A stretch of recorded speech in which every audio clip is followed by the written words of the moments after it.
to it, you know? Yeah, I totally agree with you. I love the new album, and I think it clocks in at like 28 minutes, and it's not too long. I'm not, listen to it, and maybe I'm partial, but I'm like, yeah, these are all good songs, and it's not too long, like you said. It's not droning off. I didn't get bored or anything, because you could listen to an album, and if this songs are sounding the same or whatever, you're just like, man, I love the sound. What's next?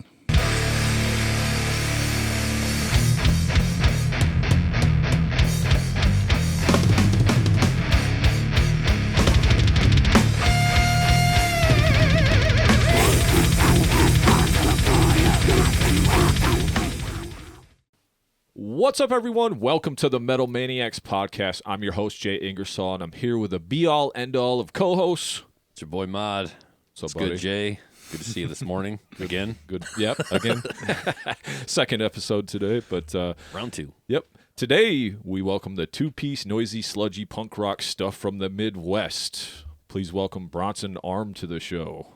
Thank you. Hey, guys. Thank you. Hell yeah. Thanks for making it out, guys. Yeah, thanks for coming out here. Our Appreciate pleasure. it. Thank you for having us. Of course. What, about an hour and a half? Both of you guys from Kalamazoo then? Yeah. Yeah, not originally, but that's where we're at now. Now? Yeah. Sure. Cool. Yeah, so just to get acclimated with the voices, I mean, obviously it's only a two-piece, but if you just want to say who you are and what you do in the band real quick, and then we'll move on. My name's Blake Bickel. I play baritone guitar and do vocals. Now I'm Garrett Yates, and I play drums. Oh, yeah. So before we get into this, I just want to say you guys rule. Yes. Really love Thanks, the Jay. Bronson Arm. You guys Thank are you. doing your own thing. Yep. Enjoyed sharing the stage with you at the Heart on Your Sleeve Fest. That was the first time I got to see you guys play. But being friends with Addison and Chantel, like, they talked about you guys all the time. We talked about you. There's a whole section on how great of a drummer you are on the Tongue Cutter episode, so make sure you listen to that because that actually comes out Sweet, this thank week. you.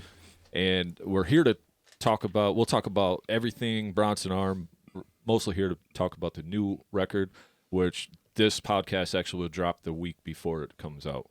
Sweet. So I kind of have it on the calendar, that. so it'll be a nice little piece for you guys to use, hopefully, to help with some of the promotion. But why don't you just tell me a little bit about, since there's only two of you guys here, if you don't mind, just tell me a little bit about your journey into music, the early days. Why did you pick up the guitar? Garrett, why did you start playing the drums? We can start here with Blake, but like, what drew you towards jamming and playing? Yeah. I started playing bass guitar first. And a roommate of mine just convinced me it's something, he had a guitar and bass and a bunch of instruments and convinced me it was something I had to get into. And so I got into it, up to my neck immediately. Yes. Totally hooked. And played bass for a couple years and then started getting the opportunity to play with other people. And then again, expanded it where I was like, okay, I need to have a drum kit at my house. I need to have guitars and just absorb as much of it as I can. And it just continued to snowball. So since then, I've played bass guitar in maybe 5 or 6 projects. Okay. And drums in a couple of projects. But this is the first band with guitar. Oh. It's baritone guitar, but Okay. it's, 6-string instrument. Yeah. I grew up a pastor's kid, so I was always playing on the church drum kit. Okay. When, not like during sermons or anything, not like in the worship band or anything, but just in between while my dad was like working and stuff. I actually got a bass, was the first instrument I got, and I hardly used it. And, So the opposite of Blake. yeah. When I got into high school, all my friends were in bands, and but I was like playing football, and but hanging out with them, I got to mess around on their kits and learn a lot from them. And then I think when I got my first job selling like knives, I saved up and got The Cutco cutlery. yeah, I did exactly. that. We made like $1,000 before school one day in high school, and I was like, oh, I almost got a kit. Like, let's go. Oh, hell yeah. Yeah, so That's I cool. got I think a Pacific kit, and then rocked with that for a while. Started an emo band with some friends, and then joined the military and like kind of took a big hiatus from playing. And then when I met Blake, after I years later got out of the military, hit me up to jam. I was coming home from work one day. I was like, let's do it. And then it's game on. Okay. So did either of you guys have any like training, any lessons, any other like school? I never had any Music drum education. lessons. I had a few guitar lessons. Before I joined the military, at my going away party, kind of, a guy, family friend, gave me a Martin acoustic guitar, and he had given like the family a few lessons, so we just learned a couple chords, but Okay. never any drum lessons. No or drum anything. lessons and no schooling, like no marching band or No. drumline or anything like No theory. that. Okay. Blake, Anti-theory, maybe. Same said for you, Blake. I mean, I played cello in like grade school, Okay. you know, but the whole reading sheet music thing just didn't really click with my brain. Yeah. My brain just doesn't work that way. So tablature for you when you pick up the bass and the guitar. Yeah, exactly. I Yeah. can wrap my head around that. Yeah, that makes sense to me too. I can't read sheet music. It was like it's too long for my brain to like register the note on the staff, and like it wasn't gonna. Yeah, work for me. exactly. Like how do people play piano at that speed and read? Like I can't. That's amazing. pretty Exactly. amazing. But like for me, also self-taught, just books, videos, tabs, listening by ear. You know. Yeah. So My That's- kids read music a lot better than I do. that's good. I For want to get sure. mine started. Yeah, I get the concept of reading the music, but then when it starts getting into like, oh, it's an eighth note here, then a rest, and then a 2/16 note. timing as well, Just yeah. give me the tab and let me listen to it. And I'll just jam it the way I hear Yeah. Let me riff on it for a while. Let me figure it out. So yeah, so that brings us to tell us a little bit about before like the. So this is kind of weird because on Bandcamp you guys have the Tosser that was released October 29th, 2021, right? Yeah. And it says that it's a collection of singles to date, some available online, some not available as a download or limited edition.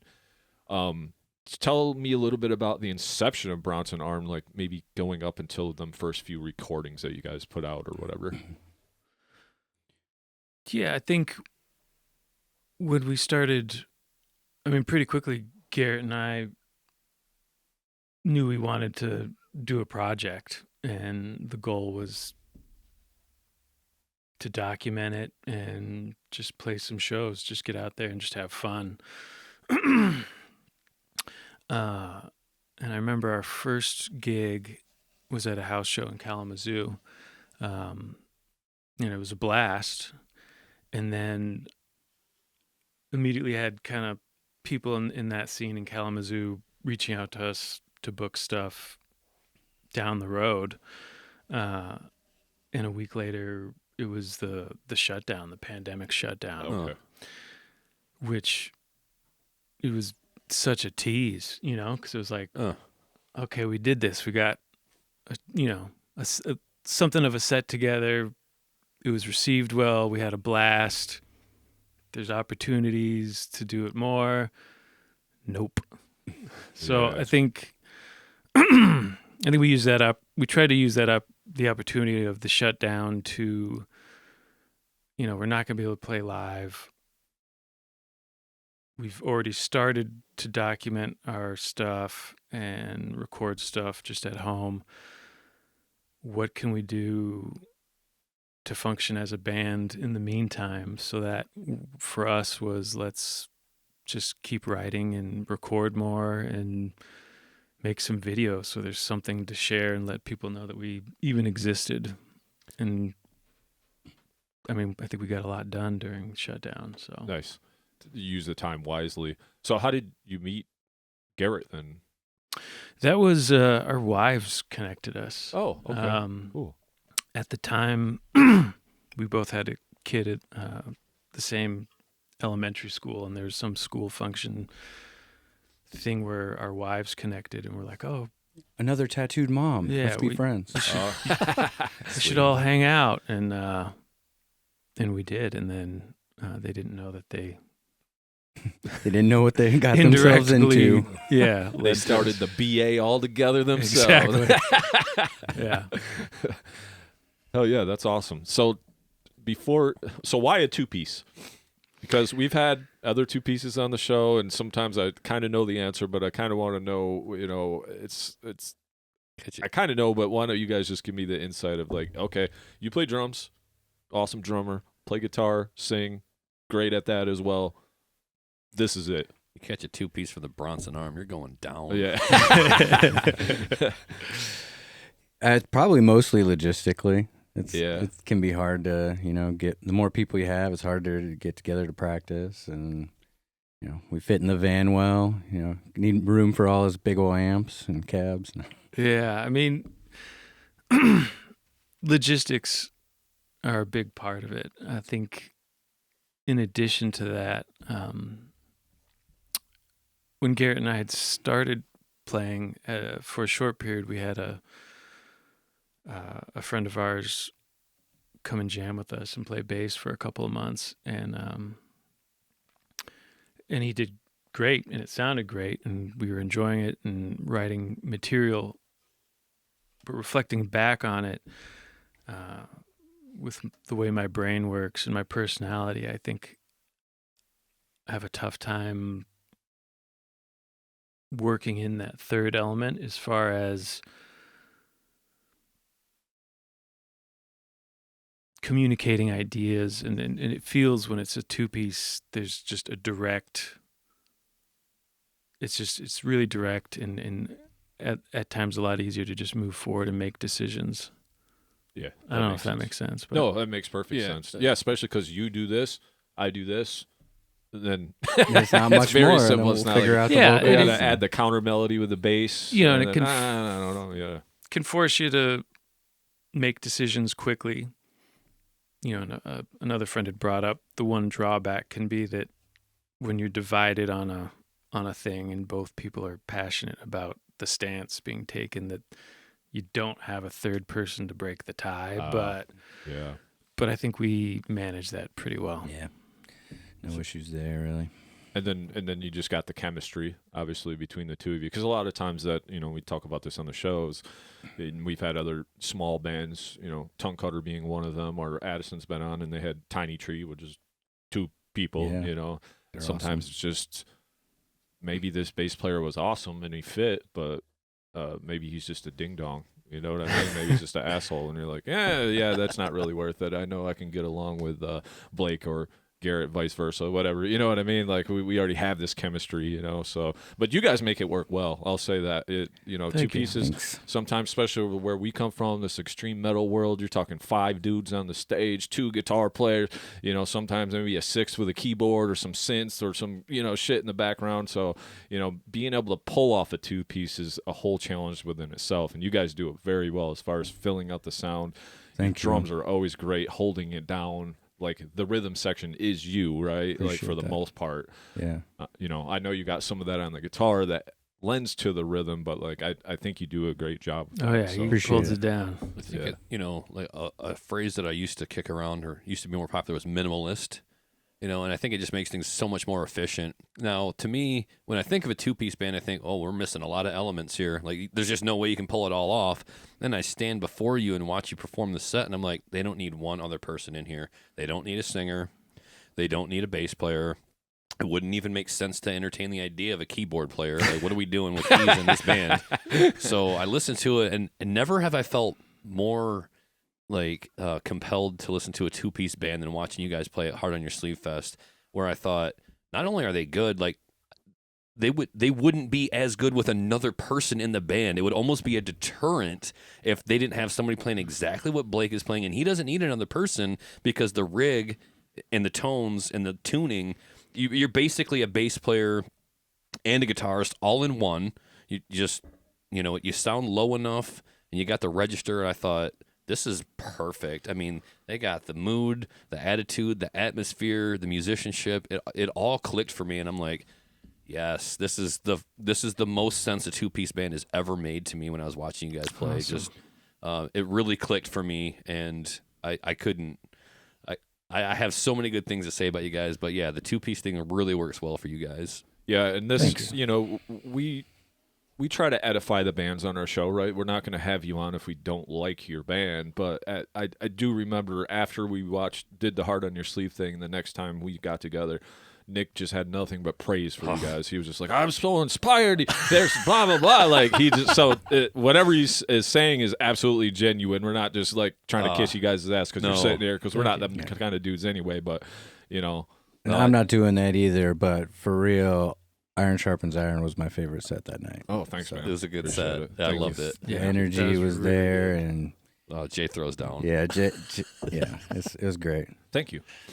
That was a great show. I love that show because Chantel's whole motto of bringing back the hall show, that just felt like it, where there was a camaraderie. We were able to, it helped that we had the Metal Maniacs there, so we took the time to talk to everybody. But sometimes, shows, you get to know people through shows if you play multiple times, but sometimes shows isn't the most conducive of a hangout session where I'm really going to get to know Blake or Garrett at a show, because you got to move stuff, I got to move stuff, you're busy, I'm busy, we might catch a few, hey man, what's up, blah, blah, blah, blah, you like this, I like that, but we're not going to get to actually sit down and know each other in a show, right? Yeah, it takes a few shows if that's the way you're gonna become friends, Right, exactly. Right. I mean, it's nice because you already share that passion for music. You already kind of got that stepping stone to work with. But yeah, it takes a while before them kind of, relationships are introduced. So, so we're all the way up to basically, right after pandemic. So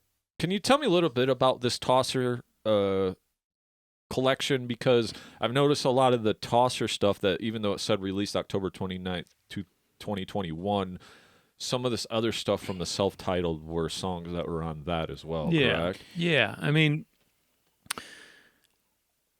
it was kind of, we had built up stuff we were recording and working on, and it seemed pointless to release a body of material without being able to go out and support it. So, but we still wanted to put something out there. So we were just putting out singles once every, I don't even know, 3 or 4 months.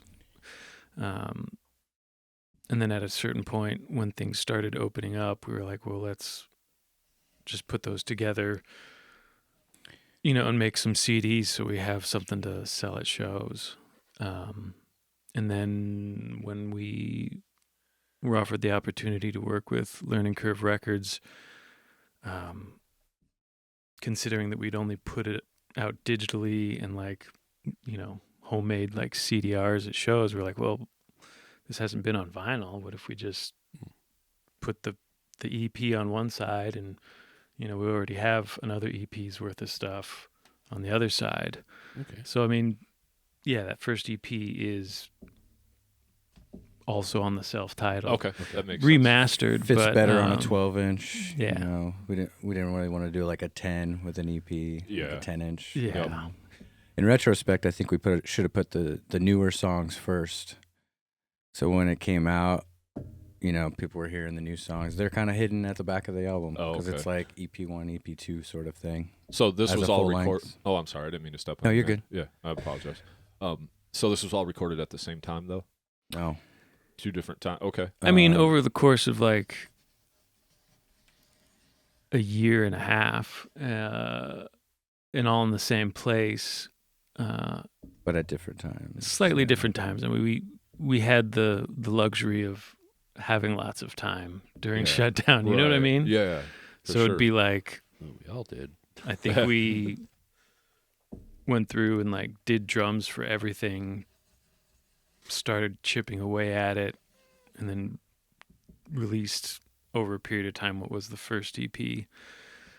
And then at that point, when we started to play out more, we were like, well, we could go back and do better on what we had started to record. So we, used the same sessions and rehashed some stuff out. But So a quick question on the recording and the pandemic.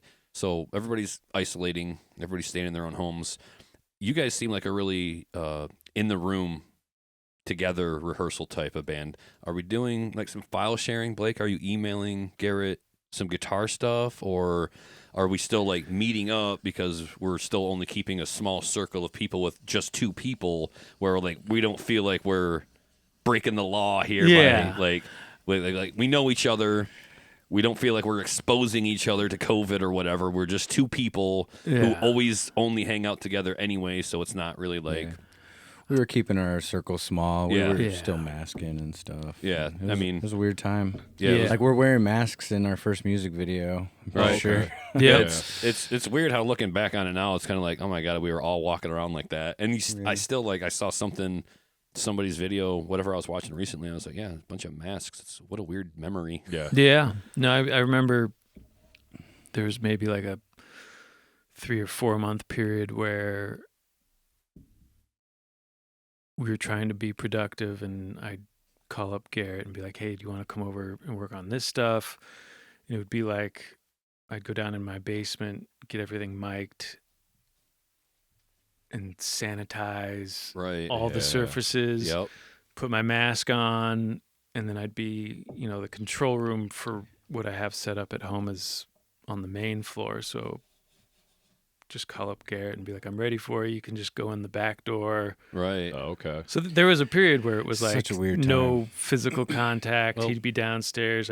We'd be talking through Right. talkback mics, Well, and then in fairness to ourselves, all of us, we didn't know what was going on in the moment. It's easy to look back and say, oh, it's just a super cold, whatever. We can say that now, but tons of Yeah. people did die. Yeah. They might have been comorbid with other things. I'm not going to get into it, but in the moment, you're kind of scared. You don't know what's going on, Yeah, and you don't know, like, based on just what limited information we have about it, like, oh, you could be symptom free, but you could give somebody COVID, Yeah. and they could die, and so we're all scared for each other, and so it makes perfect sense in the moment to be like, just walk right in, go down to the basement, don't come say hi, just go do the drums, No and- handshakes. Yep, I was just We adopted doing the fist best you bumps. can. Yeah. Doing the best you can with the information you have. Yeah. And yeah. trying to It act to the best of your ability. It was a weird time. Yeah, I was just wondering how that worked during that time, because you said you were active prior to the shutdown, Yeah. and then you got to go into like an 18-month lockdown, and nobody's supposed to touch or talk to anybody in the same room, without a mask or 6 feet or what have you. So I was just kind of curious how that worked during that time, because for me it was just video games for a year and a half.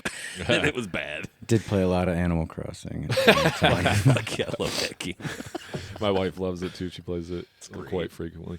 But yeah, so mostly we're kind of talking about the self-title that came out on January 12th, 2024.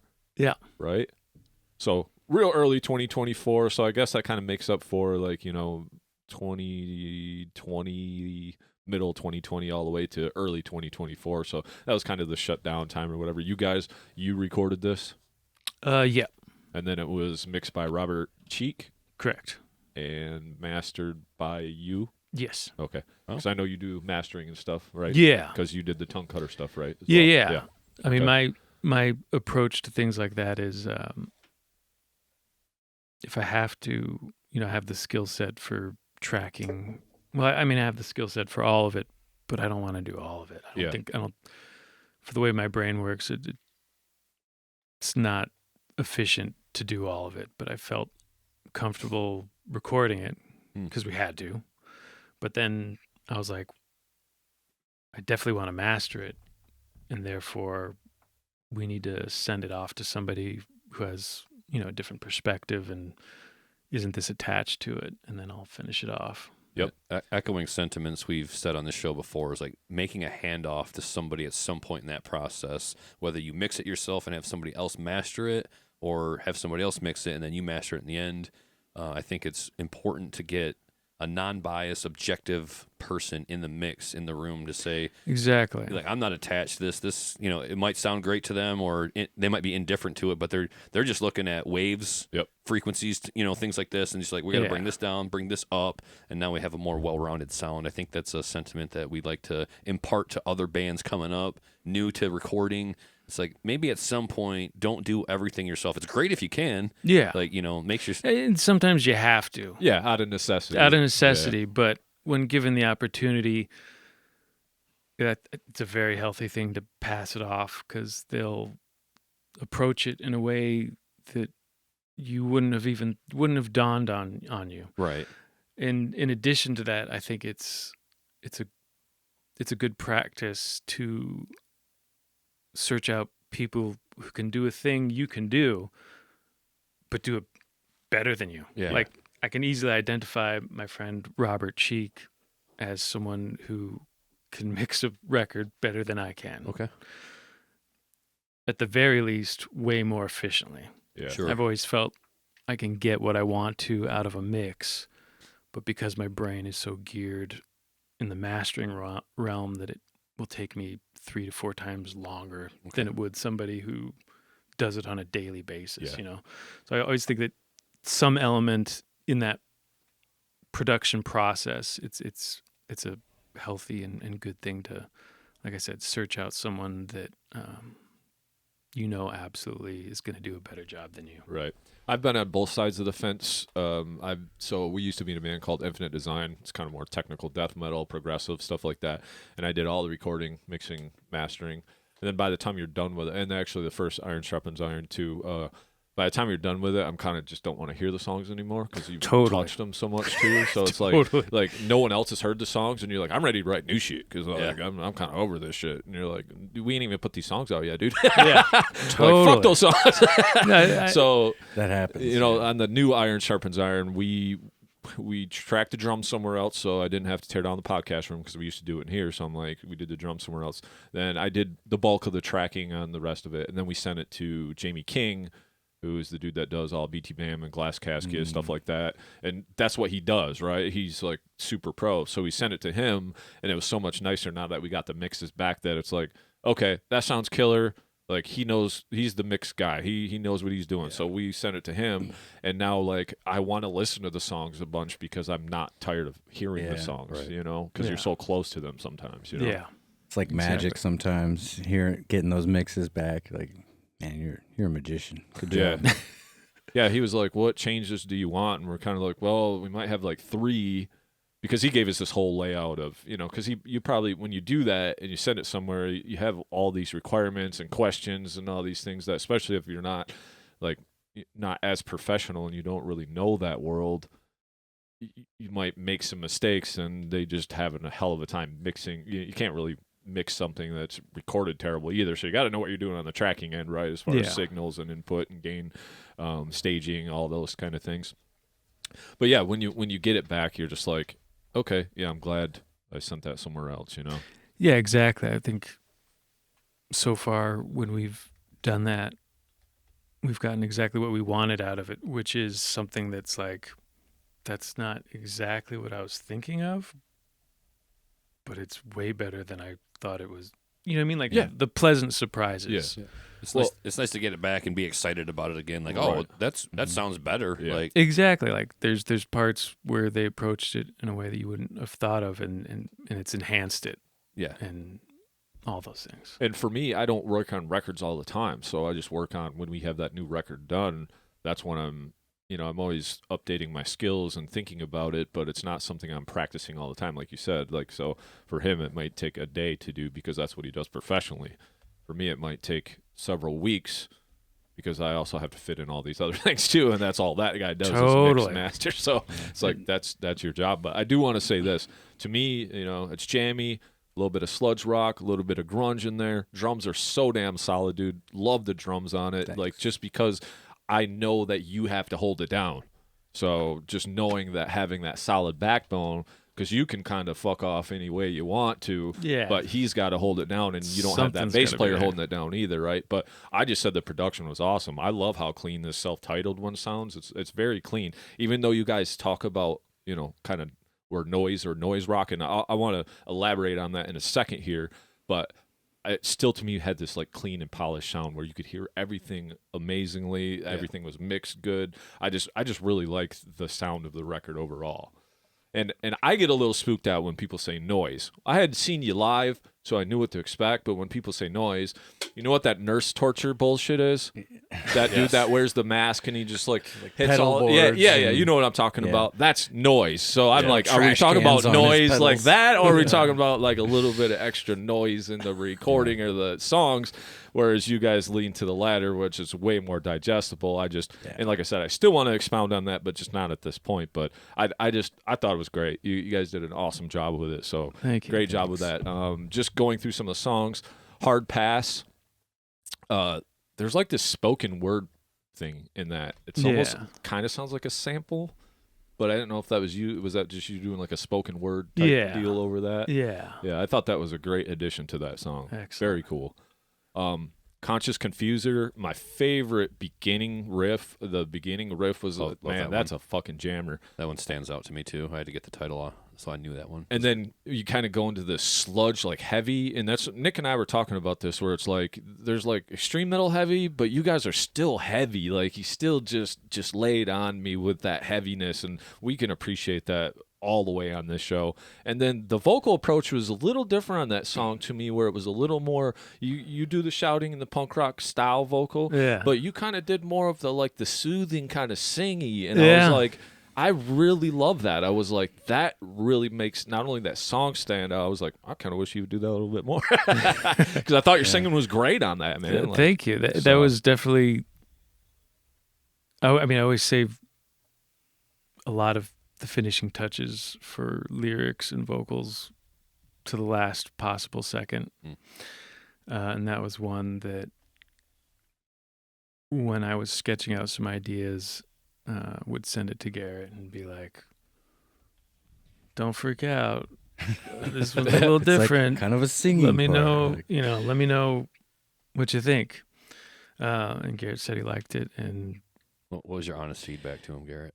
I don't remember, but I remember that being the first time he tried to do more of a singing approach instead of yelling, and I think he was a little bit maybe nervous about it or unsure, but I thought it sounded great, and it's a vibe. Yeah, at no point did I feel like the vocals didn't fit at any point. I was like, man, they fit perfectly for the style of music. Sure, you could do a lot of different things, but I think it's nice to get that kind of feedback, though, right? Like, I can sing a little bit. Hey, there's a feather. Get away with it. But I thought it was great. I was like, and I'm always kind of looking for them little shiny diamonds, them little nuggets that make one song different from the other, right? You know? But you're not trying to reach so far out that it's not Bronson Arm or the sound you're going for. But you're like, I'm going to throw a little something different in here to make it unique. I think there's a couple spots on the new record, too, where for sure. even takes it up a notch. Yep. It's great. We'll get into that here in a second, too. But, I agree with that 100%. What necessitated the clean vocal? Was it the lyric, or was it more the musical passage where you felt like, I feel like I should sing here? Or were you approaching it from like a content standpoint of what you were saying, where I want this to come out as a singing and not a yelling? I mean, a little bit of a mixture of all that. In general, when with noise rock in general, I feel noise rock is to me, one of the elements is that there's more of a focus on the instrumentation and the rhythm, and that vocals are there. They're needed, but they're not necessarily the spotlight of what's going on. And then also being wrapped up in my head so much with playing, any kind of performer at points will realize I'm kind of leaning on this one thing a lot. And it works, but I don't want to be just doing the same thing over and over. Right. So I definitely remember in general thinking I should be not just screaming in the same key kind of the whole time and change it up. And then lastly, specific to that song, it was like sometimes if I'm struggling to find something to pair with what's going on with the music, I'll just start noodling on the guitar and do some sort of like layer on top of it and find a melody or a phrasing. And the melody and phrasing I was coming up with on the guitar sounded like it was a singing thing. And it was it's a mellower passage, so it's just what seemed to work. All right. So, as we keep going down here, so Drains the Coffers. You guys played that song at Hoist Fest? Probably. I think so. Okay. So the reason why I know a testament to you guys and your songwriting, I'm such a big fan of songwriting, right? Like the reason why I say that is because I remember hearing it at Hoist Fest. And I only filmed one of you guys' song, which should be out soon. I love the way it came out, but you guys will be seeing that soon. Just kind of waiting on Chantel to give it the final go ahead or whatever.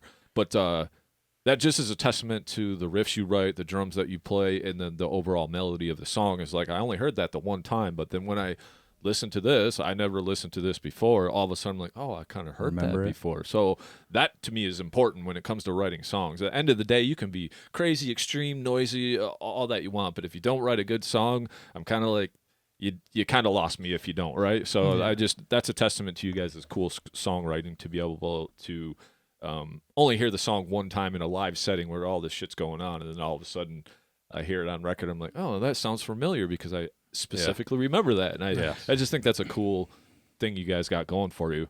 I love the song, and then so when you say noise, can you explain noise to me?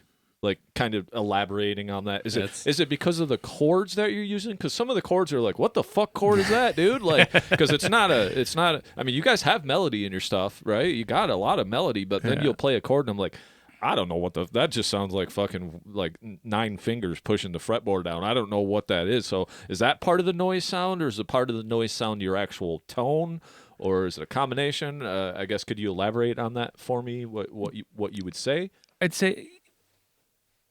Yeah, it's to me it's a lot about creating a feeling of dissonance where there's specifically when we were working on the first record I remember working on riffs at home by myself and finding things that moved and sounded good and were engaging, but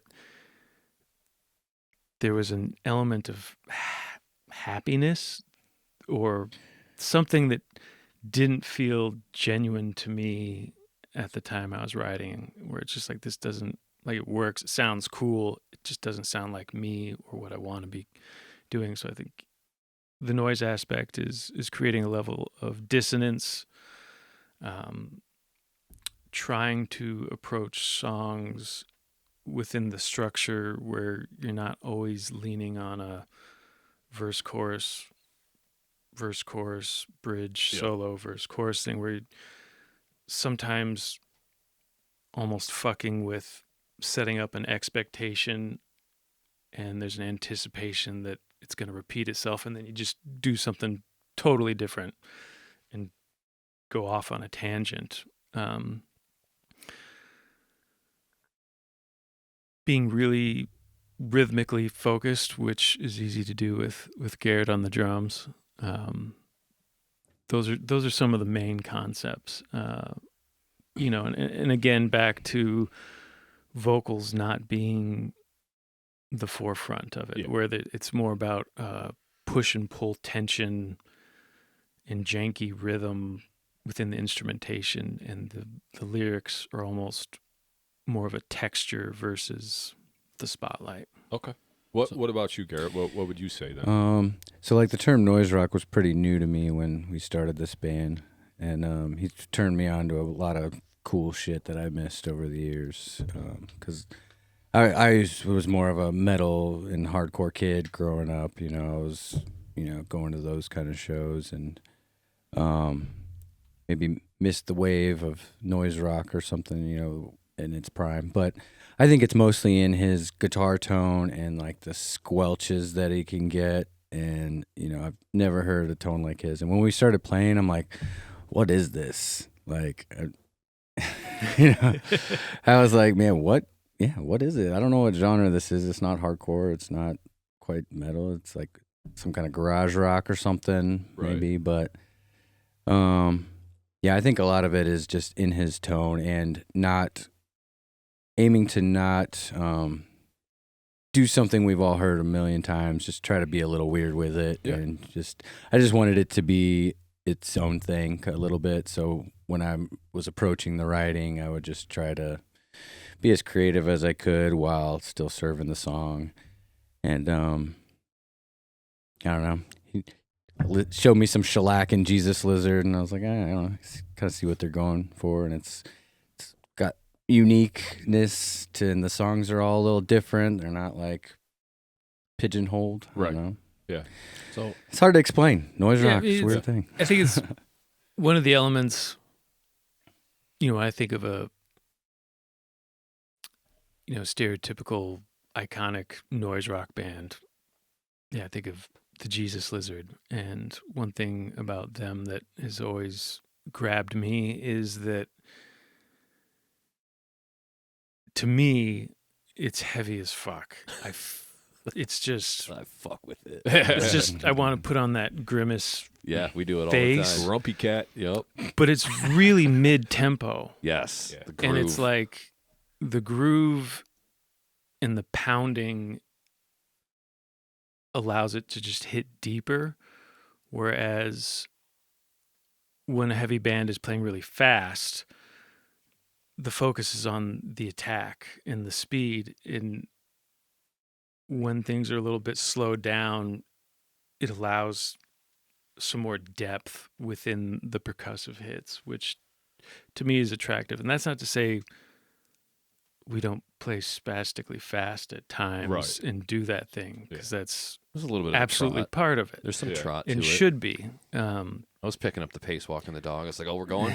Picking it up a little bit. Yeah, but yeah. Okay. So That definitely answers my question, so I appreciate that. Like So- I said, because I'm sorry, I go know ahead. you want to jump in with something here, Nick, but just, and you guys got a little bit of feedback, and there's this little bit, we'll talk about this guitar tone unless that's what you were going to bring up. But, Pretty much. Okay, that's cool. I'll let you bring that up then. But it's just not like, just like I said, noise is kind of weird, because you can say it's noise, but then it's just like, what, is it this much fucking noise? Like, you know what I mean? Is it Yeah. like What are we two doing dudes- here? It's not the Is it- guy with the yeah. pedals in the trash Yeah, can. is it a guy Yeah. with just a distorted guitar and two turntables and a fucking harmonica? I don't know what's going on. Like, a wide range yeah, exactly. of noise rock. You know, so, but Well- that's all I was just wondering, because I know the noise word is used heavily on any of the descriptors you guys use. So I just wanted to make sure we were clear about that. Thank you. Yeah, I mean, Thank it's It's the more demure version. more pinky up version of the noise. Somebody messaged us once, like, it's like, I appreciate that you guys are doing the classy version of noise rock. Classy noise. Yeah, not that napalm death shit. yeah. Now that's noise. It's noise But- grind. Pretty real darn quick, I noisy. wanted to say that Sure. within the noise rock communities, I think they're one of the wonderful things is really accepting, because it's so broad, the different styles and types of bands that can be considered noise rock, and I think that's one of the attractive things about it, is it's ever evolving. It encompasses a lot. There's a lot of adjacent bands that can easily have one foot in noise rock and another foot in something else.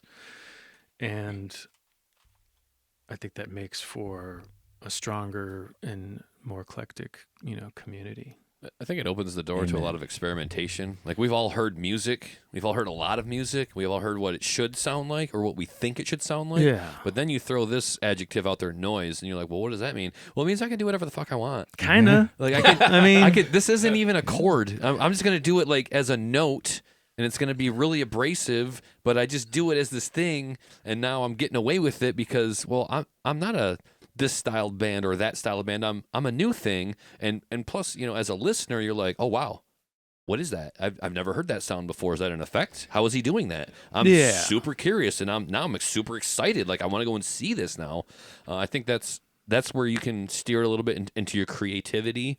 You can say, well, how can I get a new sound out of this? Or how did I just do that? What just happened? Did I trip and fall and that made a cool sound? Like, how do I replicate that? Yeah. I think having seen you guys twice, I noticed, Blake, you're first of all, you're a guitarist, right? Most of what you're doing is playing your guitar. Yeah. You jump on the mic a little bit here and there, and you spit a verse or a chorus, but then you'll go back to just jamming out with Garrett here. But I also noticed that you'll lean into your cab a lot to get that feedback. Yeah. A lot. And I'm like, okay, so there's the noise, right? We're just saying, instead of a pinch harmonic or anything else that I could be doing here, I'm just going to lean in and get that feedback. There's always space for the feedback in a lot of riffs.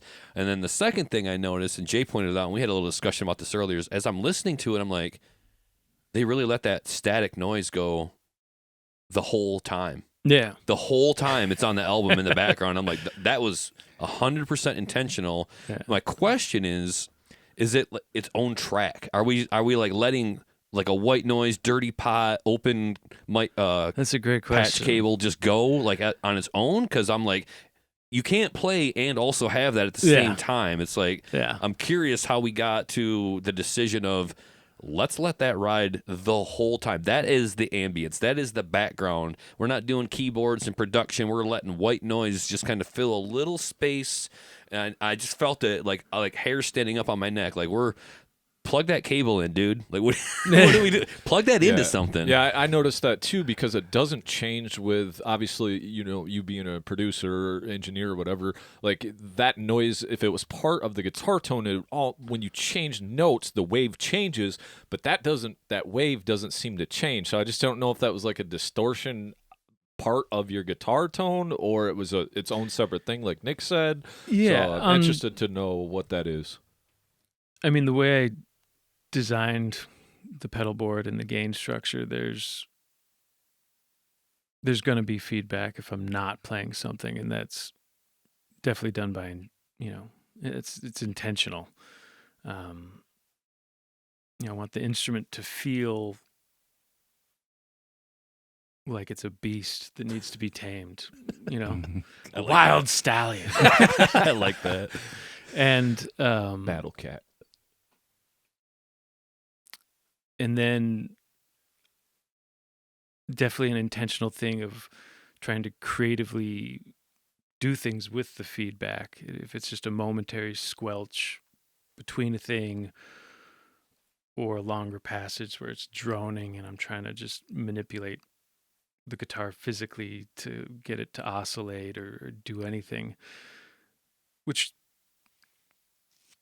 is also a fun thing because it's always going to be a little bit different. Yeah. And sometimes it's more unbridled, and other times I have to work to get it. Right. But on the first record, because I recorded it all by myself, I wasn't able to naturally get that in the performances of the recording. Not all the way I wanted it to. Okay.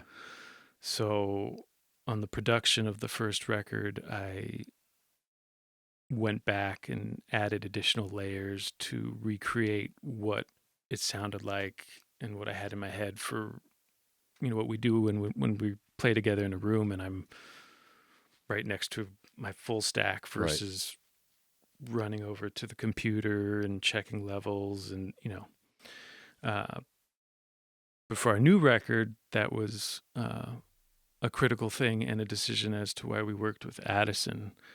I was like, if I have somebody else behind the board, I can set up my full stack and we can get it naturally and don't have to replicate it. That's another thing I love about you guys, and I noticed immediately, was you roll out the full stack. Always. Not very common these days. In fact, I've seen the no stack. The nothing Yeah, stack. we're in the no stack era, that's for sure. I was DI everything. at the Music Factory, watching you guys. The stack is taller than you, and Blake. Excuse me, I'm sorry, Blake. You're a pretty tall dude. Like, you got to be like 6'2", maybe 6'1.5". And then this thing is taller than you, Yeah. and I absolutely love it. I'm like, let's fall down and kill somebody. Let's go.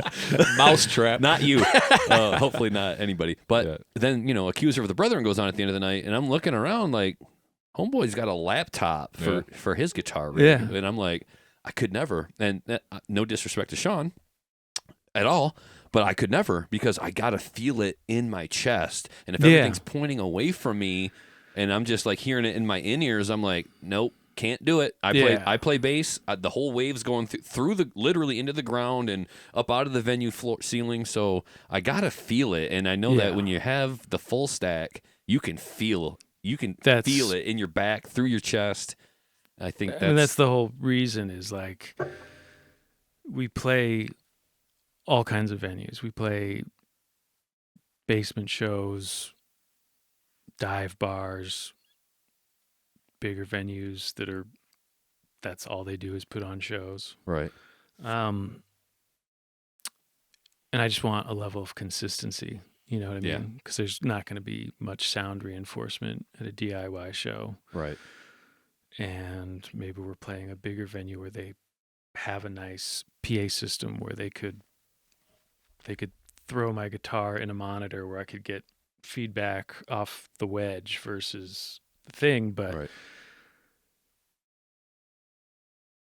you know, it's maybe it's a little bit of the control freak in me where it's like I want to hear it the way I want to hear it. And if I bring my full stack, that's what you get. I have a little more control. Yeah, the noise part kind of goes away when you have a Kemper and you're trying to figure out how to get any of that raw, natural tube just crunch. Like it just doesn't exist. You're not getting that feedback. You're not, and then you might have the unfortunate circumstance of, I got this Kemper and all this equipment, but the PA sucks here, so the whole thing isn't going to sound that good, because I've seen a handful of bands do that, where I get where they're going for it. If you're playing the Intersection or 20 Monroe Live, that works perfect, but great. You're not playing there, so we gotta meet in the middle, because I still need to hear what you guys are doing, because it doesn't translate, because the PA sucks here, but the only equipment you guys have is only for a giant PA, right? So the noise thing, especially for you guys, would kind of go away, not being able to get that feedback, not being able to get some of that, you know, unbridled whatever you're trying to accomplish on there, which is obviously a vibe and a feeling too, you know? Yeah, I think it's, you know, it's a self-reliance thing, and I like big amps. I want to feel it. Yeah. I really want to feel it, and there's only, you know, you got to have big amps to do that, or a big PA system. I was going to say that helps for Garrett as well, because Garrett, you have to hear his amp. Yeah. That's pretty much, I mean, you may have some vocal cues, but you only have two things to choose from. It's not like you have another guitar or bass that you can kind of, and you know how it goes. You guys played so many shows, you understand. Every place is different. Every response, every bass, muddy, you don't know what you're going to get. So at least if you know, if you got the stack sitting there. Yeah, it's right behind me. Yeah, I'm hearing it. You're like, I'm good. I can. There's a way to fills figure the room it out. pretty well. Yeah. So I got to have stage volume. Like that's it for me. Like I got to have it coming out of my amp. Like because that's what I'm accustomed to at band practice, at home, playing by myself. Play out loud to hear it come out of the amp, not in the phones. It just don't sound right to me. I don't feel it the same way. It's good practice, you know, having the headphones on or the earbuds on. Like, let me hear what I'm doing. But again, also you need the noise. And real quick on the full stack topic, when you're at Hard on Your Sleeve Fest, I noticed you were literally hitting the stack with your guitar. Now, my question was that a technical difficulty, or were you like, I need more noise than I'm getting, or were you having some sort of a fight with your equipment on that day? I was having a fight with equipment because I didn't see you do it at Battle Creek. Yeah, one of the things I do, I build pedals. Okay. And my pedal board is maybe 75% all things that I made and custom made. One of the things I do on almost every pedal I make is I have like a signal indicator LED, so I know if the signal is, you know, if it's this huge pedal board with this cobweb of wires, I can see how far, you know, if a certain pedal isn't lighting up, I know it's something before that. Okay. But all my indications were that signal was hitting all the board, and it was something after the board It's either the cable leading to the amp or the amp. Right. And I was not hearing things that I wanted to, and so I was hoping that slamming the amp with my foot or the butt of my guitar would wake it up. I love it. Fucking hit it. The beast. Yeah. Yeah, you got to tame that. And then it beast, came man. back. Yeah, I noticed. I think I hit it like 5 or 6 times, and then it all of a sudden I was like, okay, that's there. I noticed. Okay, so just kind of finishing off the self-titled Rabbit Starvation. Man, I love the introduction of that. It's like the shuffle beat, and then it kind of just builds the song throughout. That was just a really cool song to me. And It's a fun one. yeah, I don't really have. I mean, you got a few. I noticed the horns at the end of the. Was it Disco Behemoth? Is that the last song? Yeah. So I noticed the horns in there and a little bit of the spoken word in there. And then you guys had like a little second guitar. Is there a reason why you had another second guitar? Ike, it says Ike Turner on track 9. Is he like a buddy? He's like, hey, dude, I could put something on that, or what does that look like? Well, it was like a lot of times when we're writing, again, because I do vocals at the last, I hold it off to the last second. As we're writing, it'll be like, okay, we can do this. Let's do it this way and leave space for vocals here. And just the way that song came about when we were getting towards the end, I was like, I don't feel that's a place where vocals should be, but there's kind of a space. We could edit it out. Don't really want to do that because I like the structure. And I just heard a sound in my head, and my friend Ike, I just knew he could nail it easily and do something there. And yeah, he was ridiculously professional in that, like, you know, when I want someone to be on a track, I'll send them a rough mix and kind of indicate, like, I'm looking for something between 1.5 minutes to 2 minutes, like this section. But if you feel and are inspired to like do other shit, like bring it. But like that's what I, want you to definitely do something there. And I had him come over and track it, and I want to say he did 6 takes, and he's one of those players that each take could use all of it. Yeah. And each take was entirely fucking different. Like, I think the one we used had a lot of delay and reverb on it, and all the other ones didn't. Okay. But yeah, he fucking nailed it. Well, is there anything else you want to say about the self-titled that we didn't kind of hit? Anything? I mean, in general, it was an interesting time to make a record, and also that we were making a lot of it before we really had a chance to get out and play.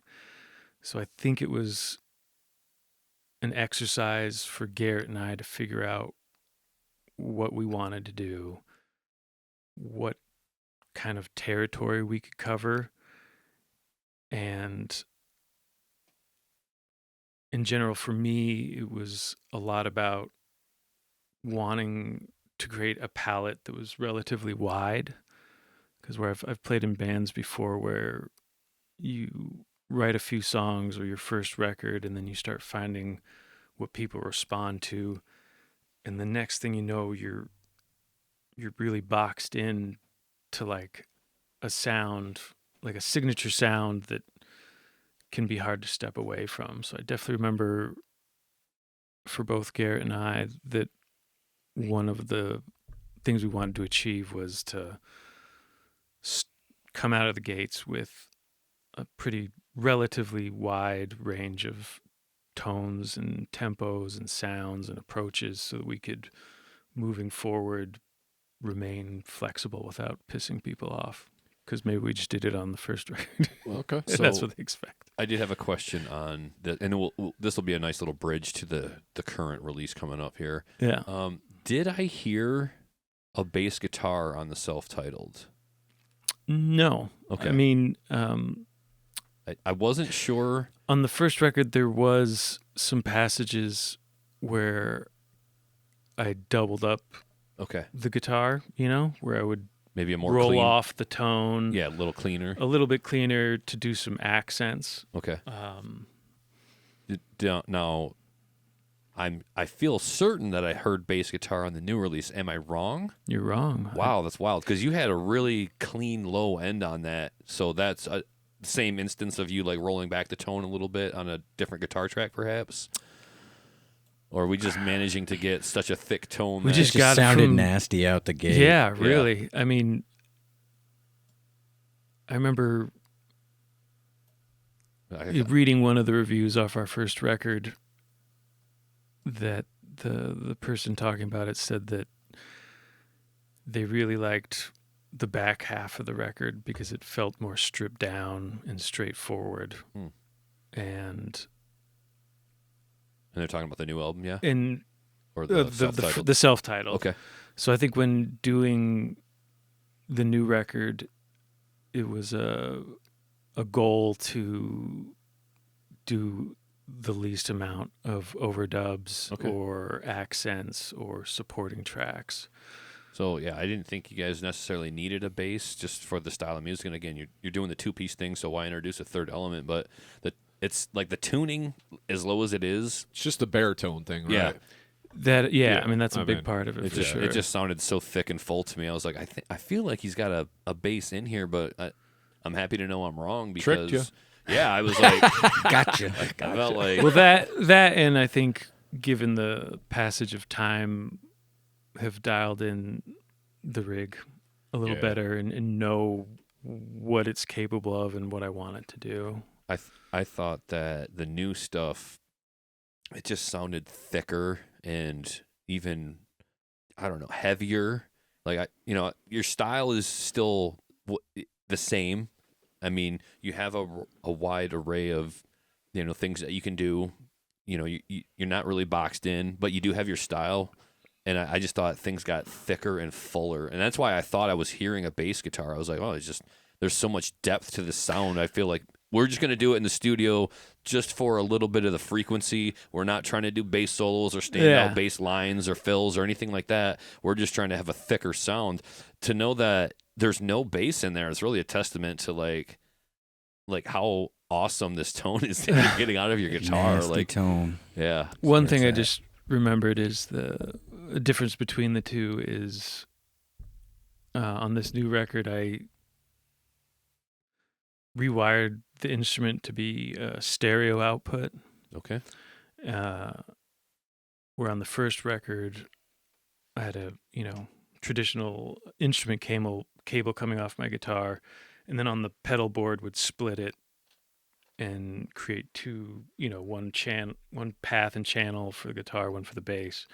However, on this new record, wired the instrument to have two outputs, so there's one for each pickup, and one's a humbucker and one's single coil. And I use a mic cable and wire it with a splitter box to split. There's two it's a 4-conductor cable versus a 2, and then a splitter box, and then so there's technically 2 independent channels throughout the whole system. So, I'm glad you could hear the difference, because for me it was one of those things that once I figured out how to do it, I was like, I love this. I really don't know if anyone else is going to hear it because the difference is subtle. It's there, but no, that's where that sound comes in that we're hearing, is when it's split like that. Okay, that it's little bit of part white noise. That, it's part of that splitting of the sound. Right there. I think because the timing and the placement of the pickups gives it just ever so slightly different phase shift, which to the ear I think helps differentiate the two kind of ranges. I figure either something had to change in the studio or something had to change on your rig, because the tone is thicker and fuller. I mean, it sounds good. Self-titled sounds great, but it sounded cleaner. Like we're getting more of a bright kind of a sound out of a cleaner guitar with some dirt on it. and which isn't to say that it's like total fuzz rock or fuzz metal on the new stuff, but it was just juicier, it was thicker, and it was noticeable. And I was like, I really enjoy this. Like I enjoyed the self-titled, but if I came out here and told you, oh, I like the self-titled better, I think that would hurt your feelings, and that's not really what we're going for. We're not really going for my old stuff is better. Nobody wants to hear that. So when I tell you that I like the new stuff better, it just means like, hey, self-titled is great, but we did something even more special with the new release, and I want you to know that it's awesome that you guys are, in my opinion, getting better. You're sounding better as you go and grow. So kudos to you guys for what you did in the studio. In credit where it's due, Addison Eiler's. I would say that's an Addison thing too, right? Yeah, totally. Doesn't hurt to have Addison in your pocket, when, in your corner. Yeah, when we met him, it was like, this is the guy. This is I like this dude, and Oh, I bet you and him can nerd out all day about all that wiring shit and all that. Pedals.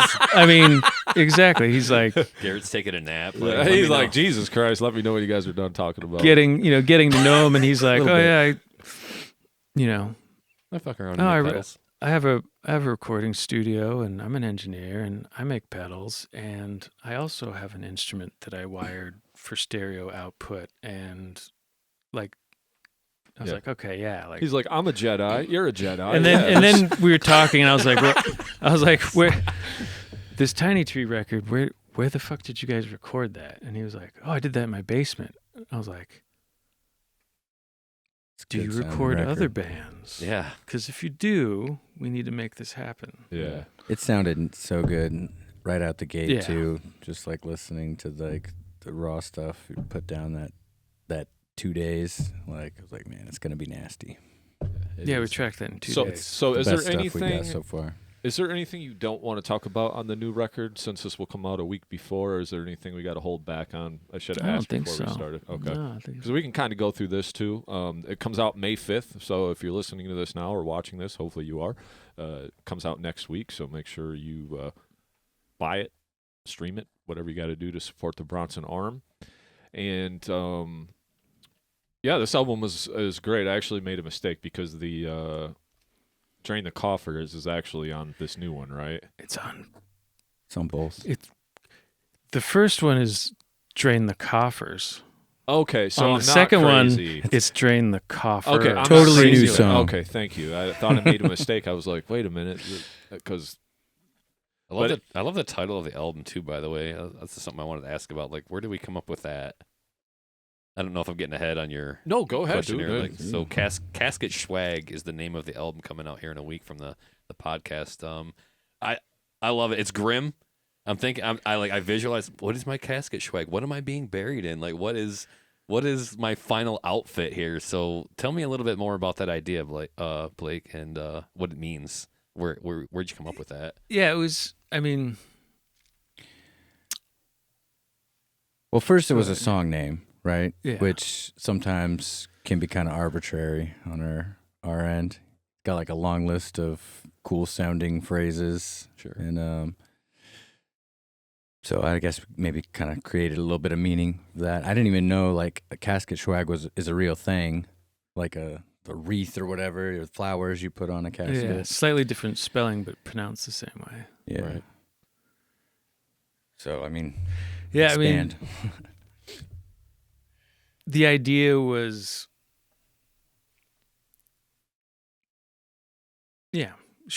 casket swag. Something, I was thinking about watching documentaries where emperors were buried with all their riches and symbols of what they could take with them to the afterlife. And thinking of, instead of something awesome and profound and powerful, think of something cheap and like a diss or a fuck you at a funeral ceremony. Sure. Like You it's know. like you're dead. Why does it even really matter anyway? Type of thing. Like that's Kinda kind like of what a- I was All- taken out of it. Yeah, like, all your riches it doesn't buried really with fucking you is matter at fucking the worthless. worthless. You Yeah. can't put the U-Haul behind the hearse. You know Right, that right. type. Might as well be swag weed. Like, Yeah, I low think of- quality. That fucking swag. Exactly. I think of swag, and I think of cheap promotional, like a pen with a company's name on it, Oh or yeah, that's funny. just something that's really useless and cheap. And yeah, swag from when I was a kid, just being like shitty weed. And for the direction and a lot of the intent behind the record, it seemed to fit for wishful thinking and fuck you, I hope you die, and here's what I'd give to you at my funeral, at your funeral. So I got a little existential with it in ways. Personally, I'm thinking like, you know, this could be my. You never know. This could be my last hurrah. Like this could be my last, like offering to the world. Something. So if I gotta go, like this is my casket swag. I'm leaving this behind, and this is my art. This could be the last thing I do, and this is how I say goodbye. Unwittingly or unknowingly, like, I don't know that, you know, tomorrow's not promised, right? Yeah. So I'm thinking to myself like, oh, we're kind of like saying like, hey, I went out there and I did the thing, and now I leave it to y'all to remember me by. Here's a little memento from me to you, because I might not be here tomorrow, but this recording will be. You know, so I got existential like that from an artist's point of view. I'm like, yeah, we're gonna give it our all. We're gonna do our best, and we're gonna leave it behind, even if it is a cheap fuck you to the world and to everybody that you hate. Just saying, you know, like piss off. You know, at least I did something. Is kind of how I interpreted it. Like at least I went out here and did the thing where y'all sit on the couch and judge and, you know, type your comments and hit send. I'm actually hanging out in the basement, writing and recording and making art and leaving something behind. I'm leaving behind something way more important than a social media comment, because everybody's doing that and nobody cares, and that nobody's saving those. Like, oh, this really cool comment, I'm going to put in this Word file and recall it and quote this person. Nobody's doing that, like at all. So, but you drop an album and you're like, hey man, you ever heard Bronson Arm? The new stuff is lit. Like, check it out. It speaks to me. I love what they're doing. So you're leaving behind something. It was just kind of my interpretation of it. Maybe I like that. Maybe you'll be buried with the Love CD it. right here. Yeah, I mean, there's absolutely a part of it too that when naming it, the thought crossed my mind that part of it was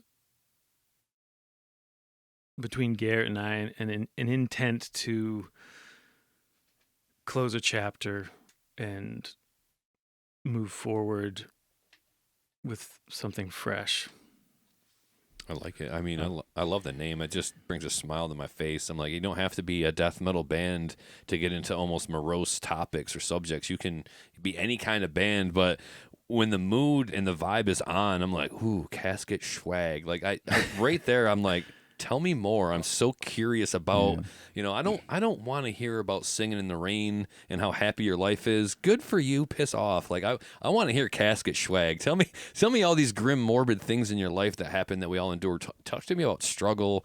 You know, talk to me about failure before we get to the success. You know, like let's talk about something real. And I just felt like, look, we all know we're gonna die. It's what are we doing in the time between now and then? And that's just like how it hit me. I was like, yeah, we all going in that same box and or urn, whatever. We all get the tombstone, what have you. And I'm like, it's just what are you doing with your time here? And that's just how it resonated with me. I was like, that's what artists do, is they leave something permanent behind. Like, we can't stay forever, but our art can. And that was my interpretation of it. Is like, we're just going to leave this little thing behind, take it or leave it. But this is my casket swag. Like that's called the dash. Okay. Yeah, I've heard this. Go ahead. You know what I mean? Like the dash of like born this date, dead this date, but the dash is really what you did, what what you is left. in between. You know what I mean? That's what is the real shit, is the dash. Yeah. It may seem like the most unimportant thing of your born date and death date, but it's actually the most important thing because it's what you did in between those 2 dates. You know what I'm saying? Yeah, I've heard that. But- to those like in that. power, I was you know, thinking about fucking things up when you're in your shallow fuckhole grave. Yeah. You know. Yeah, I was thinking about casket swag too. Like Okay. what I'm going to be buried in Yeah, when I that- die. So yeah. like my Jinko jeans and my no limit chain and my bandana, you know. I often ask myself, am I going to request that I'm buried in a metal T-shirt, or am I going out in a 3-piece? Am I going out in a fucking cattle decap outfit? Fucking Yeah. There was. I'm gonna get all the details wrong, but I definitely remember there's an artist.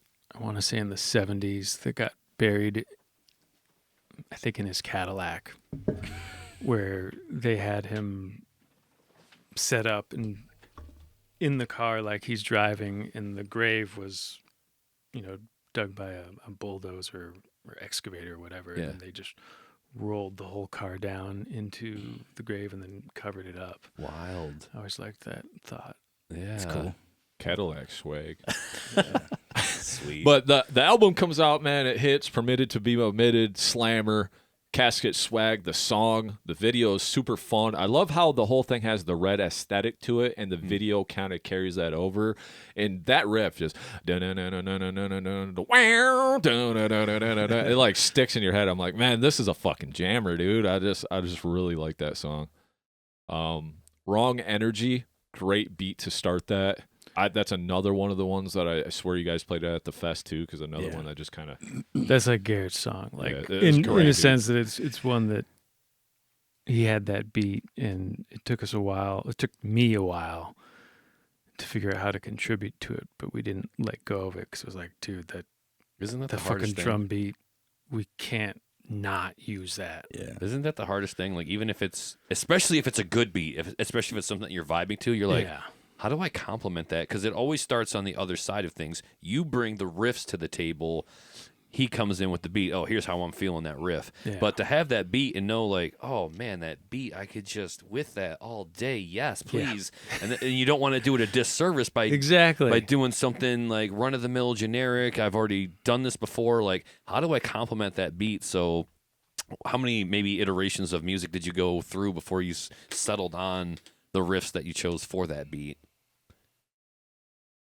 I don't think it overall took that long, but yeah, I mean there was just a little bit of a curve. Tried a couple things, and you just got those squeals in the right spot, and Yeah, I think it was one of those fell things in, that and what to do to complement it for the main theme came pretty quickly, but it was so where do you go with engaging. it, too. It was like, oh, we can't do that for the whole song. Where it has to go Right. somewhere. Yeah. And Yes. where can we take it? Because it feels so perfect by itself. Kind Right. of things. I think originally too, I had envisioned. I started out with like a hi hat and clicking on the pole Yep, kind of yep. thing, and I was thinking about like looping that throughout the whole thing, just kind of in the background, and then maybe seeing where it went.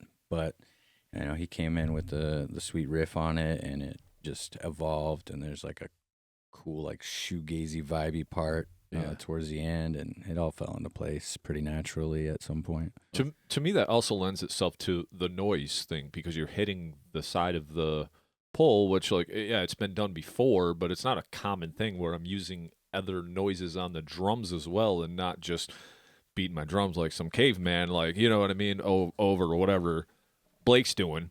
It's like I'm adding to the noises that we're using. So that's kind of the way I took it too, where it's like we're kind of throwing some experimenting out there, you know? Yeah. I think that's a good term for you guys too, is the shoegaze. There was definitely an element of that. It wasn't the first adjective that I came up with when listening to you guys, but you go into some of those softer passages and they repeat, for a while, and you're like, yeah, this is the shoegazy stare. Little Stare at the vibey ceiling. parts. Yeah, stare at my shoes, stare at the ceiling. I'm kind of not making eye contact, but I'm droning on. But yeah, that's another good descriptor for you guys' band.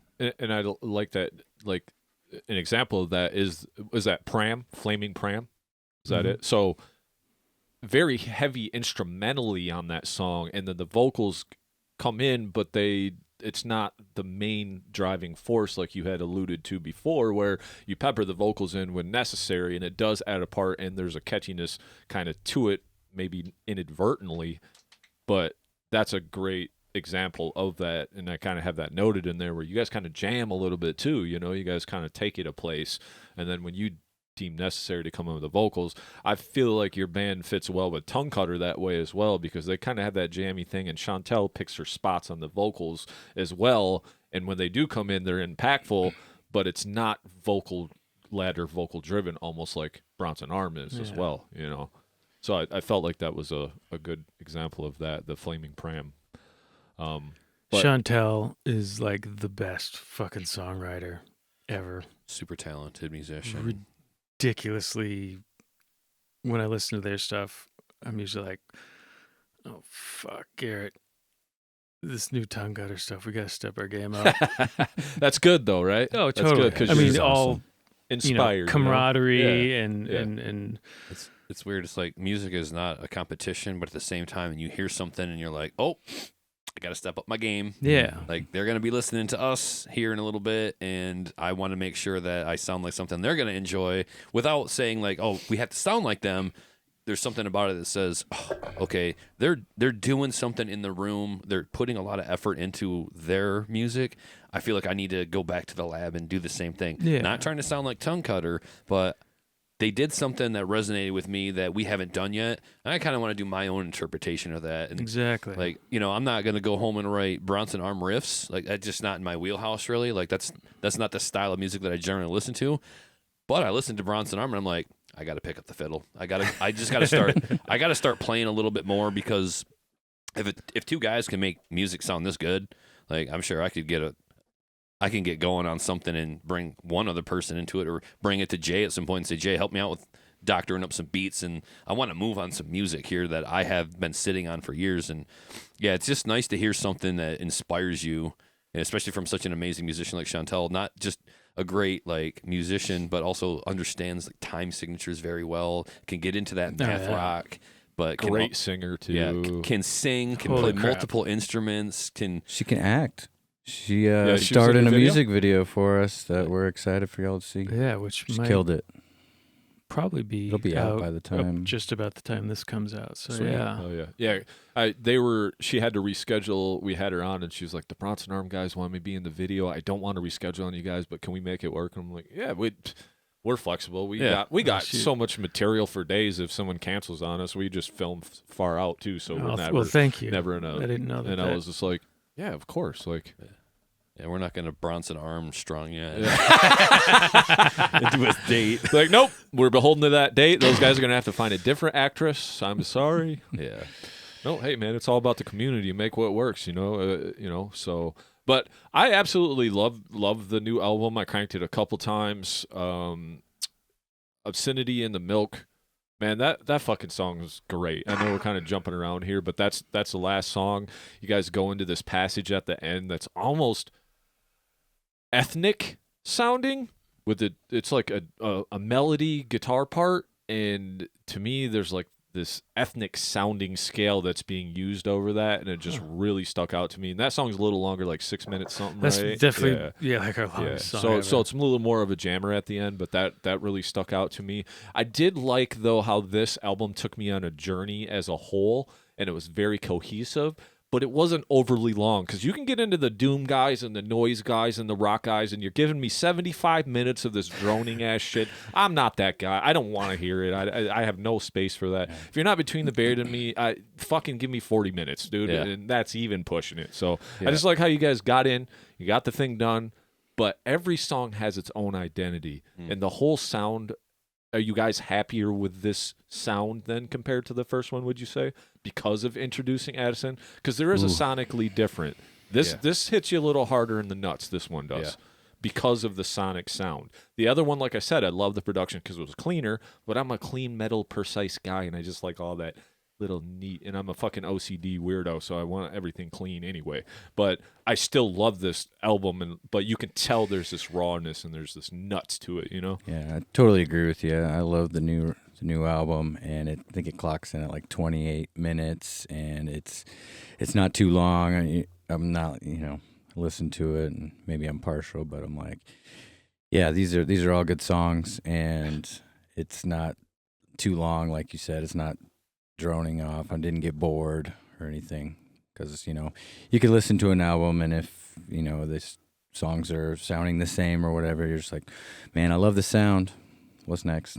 You know? Yeah. And I think the important thing is when it's over, you're kind of like, oh, that's the last track. You want more. Yeah. And I think that Perfect. stands for this album, because I was like, man, is there another song? And I'm like, there's no more songs, but I'm going to listen to it again because it's only that amount, long, whatever, 28 minutes, like you said. And to me, I just think that's important to almost want more.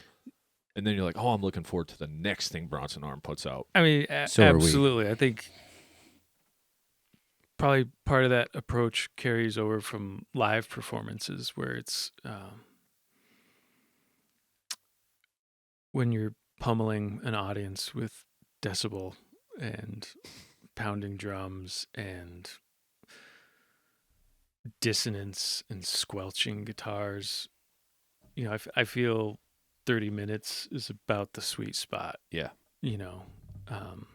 So I think our approach is with live shows and recordings, like, I would so much rather leave them wanting more than skipping a song or just going on to the next thing. And having just the two members to go back and forth between, you don't need to let other people have a space. You don't need to have like a long instrumental passage with the keyboard or the bass guitar standing out. You don't need to make space that pushes it out to 40, 50, 60 minutes. It's two guys, some vocals, a lot of guitar, a lot of noise and volume, and I feel like 30 minutes is like perfect for what you guys do. I could go for more. Like Jay said, I listened to the new one and the self-titled all in a walk, and then it rolled over into track one, and I was still bobbing on the new album. It rolled right into it, like on repeat, and I was like, I'm ready. And then I was like, wait a minute, I just heard this one an hour ago. Like I know that I just heard this because I'm like counting the number of songs as they go. I don't look at the names of the songs, it's like in my pocket, but I'm like, I know it's 9 and then it's 10. So I'm like counting the whole thing. I know I'm listening to 19 tracks right now. And I'm like, I know I just listened to song 10 on self-titled. So I got to be back to number 1. And sure enough, I was, but I was down for it, but the walk was over. But I mean, 30 minutes for what you guys do in a live set or on your album, mint. I mean, just the perfect amount of time. Yeah. I think Permitted to be omitted, the opening track off the new album.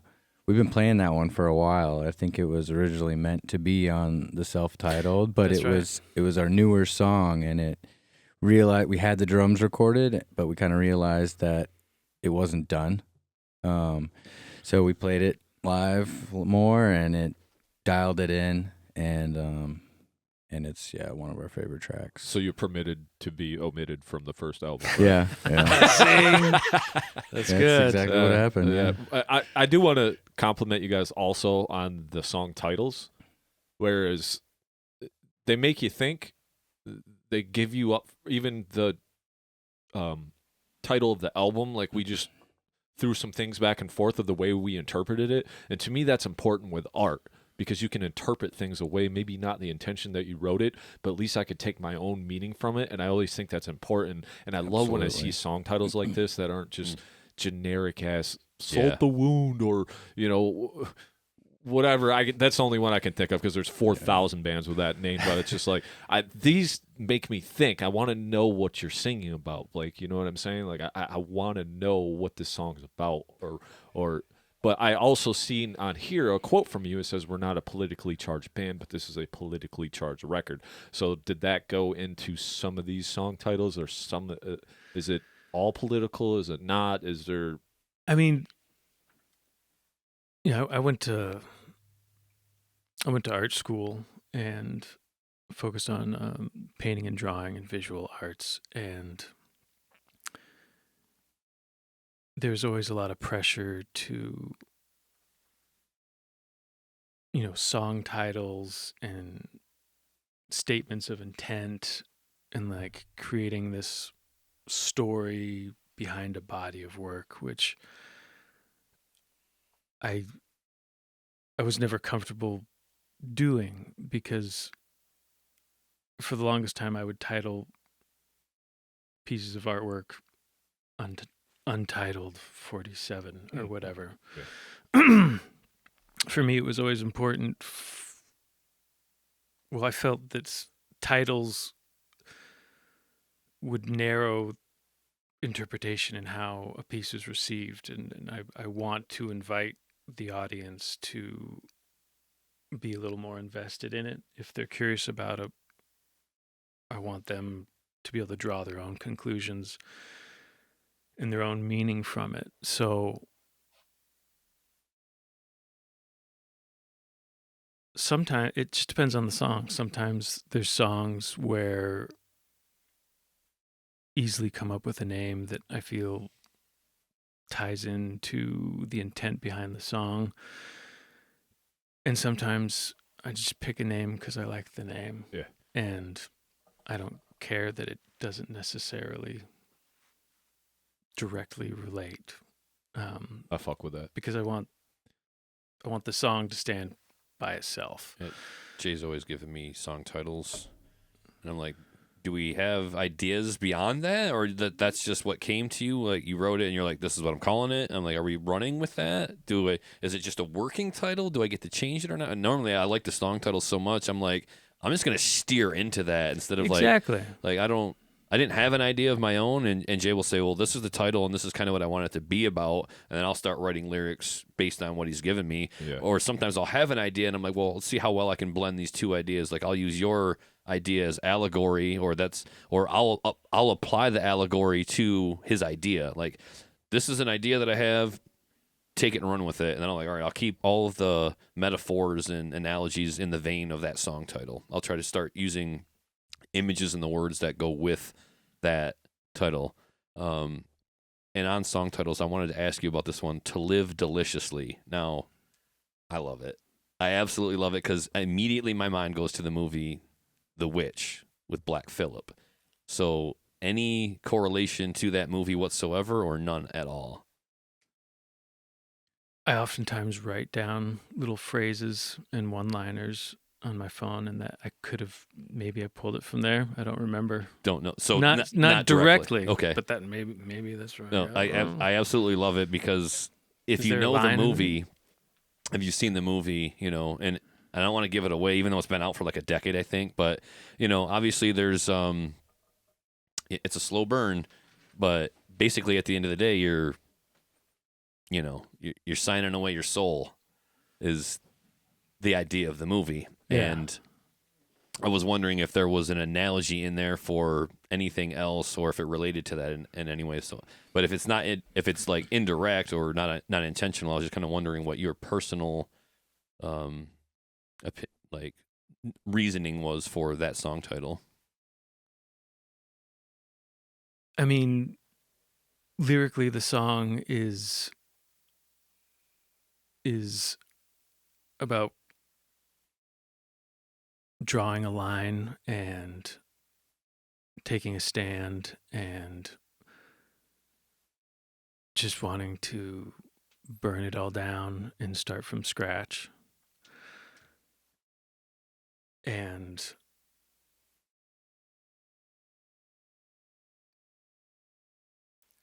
I don't know. It felt right. You know what I mean? Yeah. It's just one of those things that just No wrong answers here. Yeah. it was just like that's the perfect title Nice. for this.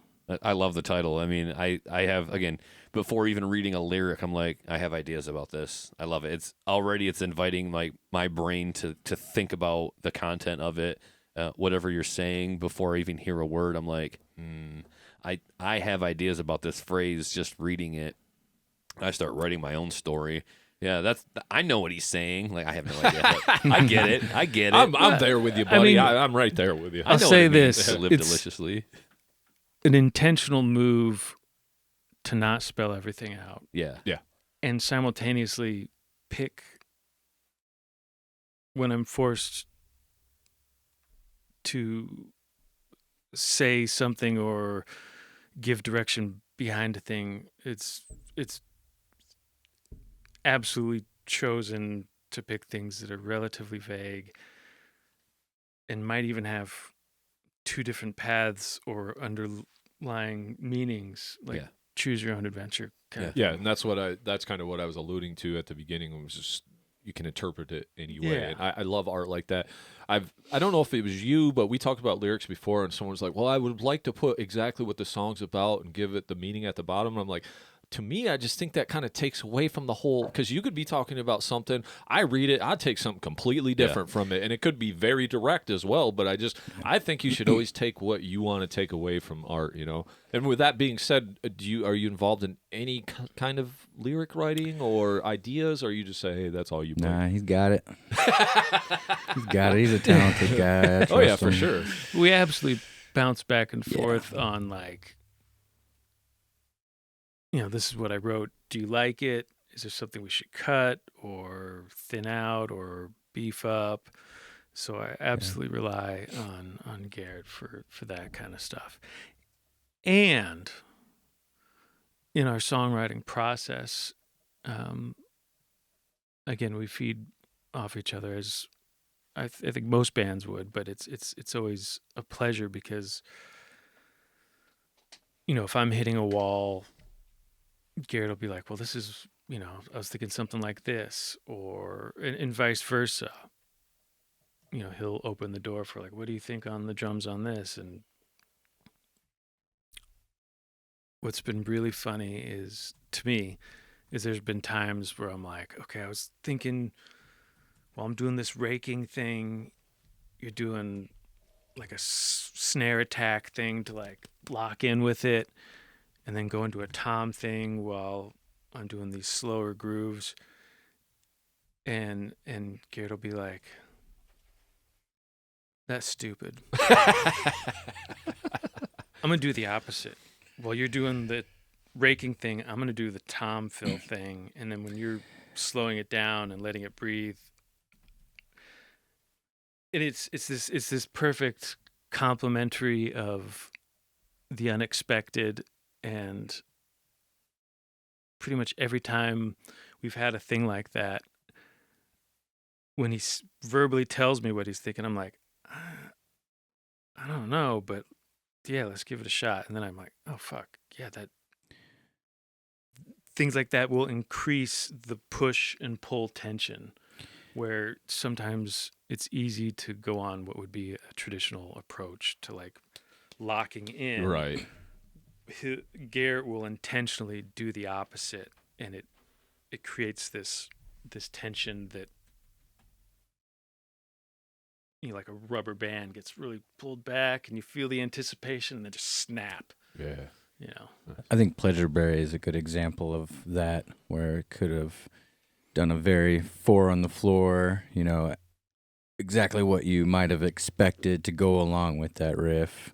But I just kind of like flipped it a little bit, and, you know, it made it a little more original sounding, I think. So, let's talk about. I seen you had another aux guitar on track 9 of the Casket Swag album as well. Different person, right? yeah. Yeah. Our friend Connor Boyle, Okay. who, you know, I'm in my 40s. Connor's, I want to say early 20s, but I saw his band play at Garrett's spot, The Runoff, and he's one of those guitar players that I'm just immediately sucked in. Like, some people can just do an open note as they're starting a song, and you just see them for the first time, and just like, for whatever reason, just that first note, you're just glued. He's so incredibly talented, and I knew I could throw any challenge at him. And the challenge for his contribution on this was like, we got this song that's like 3 times longer than any of our other songs, and we want to be able to represent it accurately live. So I have this looper thing, and by the time I want you to come in, there's like 6 layers of guitar going on. But I want you to do something that'll rise above that. Elevate know? that part. Yeah, he's insanely talented. Hell yeah. That's a guy to watch and keep an eye on. Oh, yeah. Well, and so we are starting to kind of run out of time here. So I want to make sure we get everything across, at least for this album, because there's probably going to be some questions I don't get to ask you guys. But the cool thing about that is you guys can come on back anytime. So because we could probably talk to you for 5 hours today if we really wanted to. We always talk Could to do that. everybody for 2 hours, and then we spend an hour in the driveway talking about having another podcast that don't get recorded every time. But there's just so many things we can talk about. But I just really wanted to emphasize about this album because it is kind of the push. This is what we're talking about. Yeah. Comes out May 5th, 2025. I want to know what you guys' thoughts on it. What do you want people to know about the album, just as far as verbally or, what you want to say about it? I would say I'm really happy about it. I feel it is an album that has a lot of low-end vibe and feel. Like it's a record that I feel sounds good and engaging if you're listening on your phone or listening on your stereo. But I mastered it with intent that it still had some headroom so that when you cranked it at home on a stereo, it sounds even better. Yeah. We recorded and had all the tracks done here in Michigan, working with Addison Eilers. We then, after editing and final just cleaning up session files, sent it off to a colleague of mine, Brandon Eggleston, out of right now he's in Portland, Oregon, but his credentials are long, but some of the highlights would be like Helmet, Oh, nice. Swans, like literally could go. And he works with a variety of different genres. Modest Mouse. It's skipping me, but if you look him up, just dude's got experience. So again, someone that I knew I've worked with in other capacities and have a working relationship. He fucking killed it. I mastered it. Learning Curve Records out of Minneapolis is helping us put it out. We're going to be doing a couple of shows between now and May 9th when it comes out. After that, we're doing a run of shows up to Minneapolis. Well, we do a release show at Bell's in May 15th. Kalamazoo, May 15th.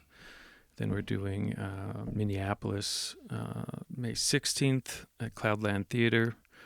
Then the 17th in Milwaukee at MKE Ultra. And then the following day in Chicago at Liars Club. And then we kind of have a handful of one-offs. In June and July, we were initially going to be doing an East Coast tour over the summer. We're kind of pivoting and pushing that back to fall, but in the fall we are planning, a tour to nothing crazy, but like a week and a half of getting out of our normal region, whether that's the East Coast or going down south or teasing up on the edge of the West. We're going to get out there and hit some places that are new to us that we're really excited about. So I see on 524 you're playing the DAC. Yeah. It's not a name that I've heard in a long time, having shows Is there. it the Dock? Was it? DAAC, the Yeah. Dock. Yeah, it's a small place. Oh. You guys would be packing them in like sardines in there. That's great. I mean, It's going to be awesome. That's no shade at all. I'm just saying, like, I've been in that room and it's, like, if you get a full house in there, it's going to be tight, but it'll be fun. Well, it's I mean, going to be that's- great then. We definitely strategically and intentionally try to play places we haven't played before. Yeah. Because each venue oftentimes will garner a certain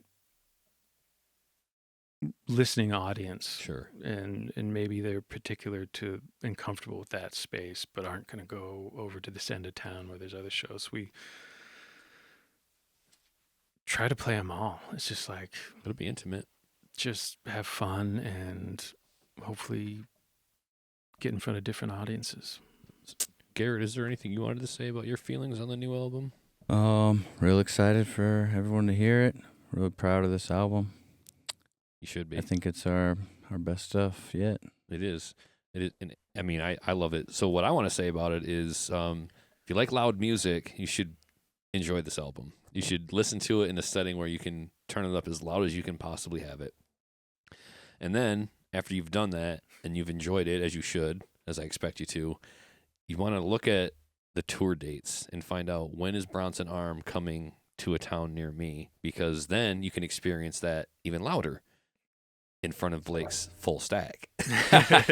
Because that's going to, and that's going to be the best way to hear the music. I mean, it sounds great on album. It really does. It sounds juicy and full, very clear, but also heavy, low, and distorted.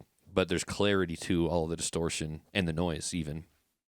But the real visceral experience is going to be standing in front of the two of you as you perform it.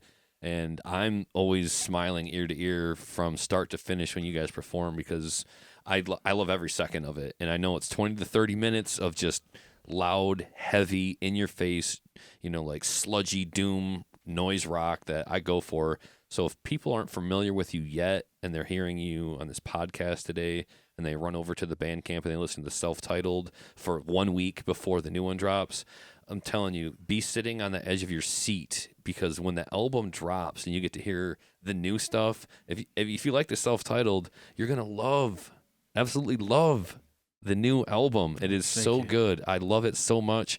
And then you're going to want to run right out and see them live, because then it gets even better, because it's louder and in your face more. And you get to see these guys jamming and just be full of energy. Like, whatever you're doing when you listen to music is fine, but watching the artists perform it for themselves is the way to do it, I think. And if you have any amount of time to listen to the new album and then run out and see them, do it, because you're going to want to see what they do live on stage. It just gives it a whole other perspective, and it's incredible to watch two people produce such a thick, full sound on a stage.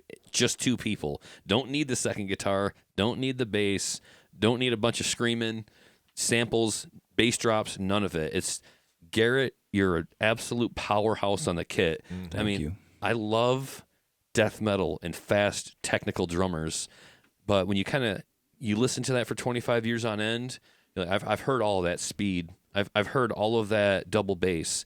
Now give me something tasty. Now give me a groove in the pocket with some panache up top, just a little bit of flair, and just be solid on that front at all time. Like, no mistakes, like no missed beats, no missed drums, nothing, none of that. Just tasty in the pocket, but busy. Working the toms up top and a little bit of flash and splash on the cymbals, man. When I saw you play, I was like, that's the drummer I want. Like, that's the Blake, do you need a bass player? You don't.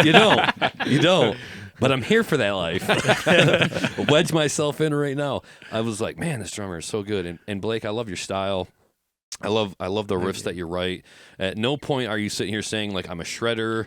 Look at me. Look how good I am at my instrument. You're just like, this is the mood I'm in. I'm staying in it. I'm the blackest coffee you ever sipped on. Like, I am grumpy and mad and macabre, and these are the riffs that I write. And they're very creative. And I think that like, you're not ripping a shred solo, but you'll be playing on the low end, and then you're all the way up here on like 19. Like, you just get right up there on that chord, and you're precise because you like hit it right like all of the time. You play a riff like 4 times in a row, and you're playing here, then you're up here, and then you hit it every time. So I'm like, well, that's awesome musicianship right there. That's at least practicing and putting in care into sounding as it should every time. So compliments to you too as well, man. I love what you're doing. I love what you guys are doing collectively, and I'm geeked for it. It's not your stereotypical metal. But when we use the term metal adjacent on the show, I mean, if you like heavy music, it doesn't have to be Slayer, which we just got done talking about. It can be heavy music and not be metal, but for metal heads, I think, and more rock fans or people that don't want to get into screaming and hear all of this chaos. Like, you guys aren't chaotic at all.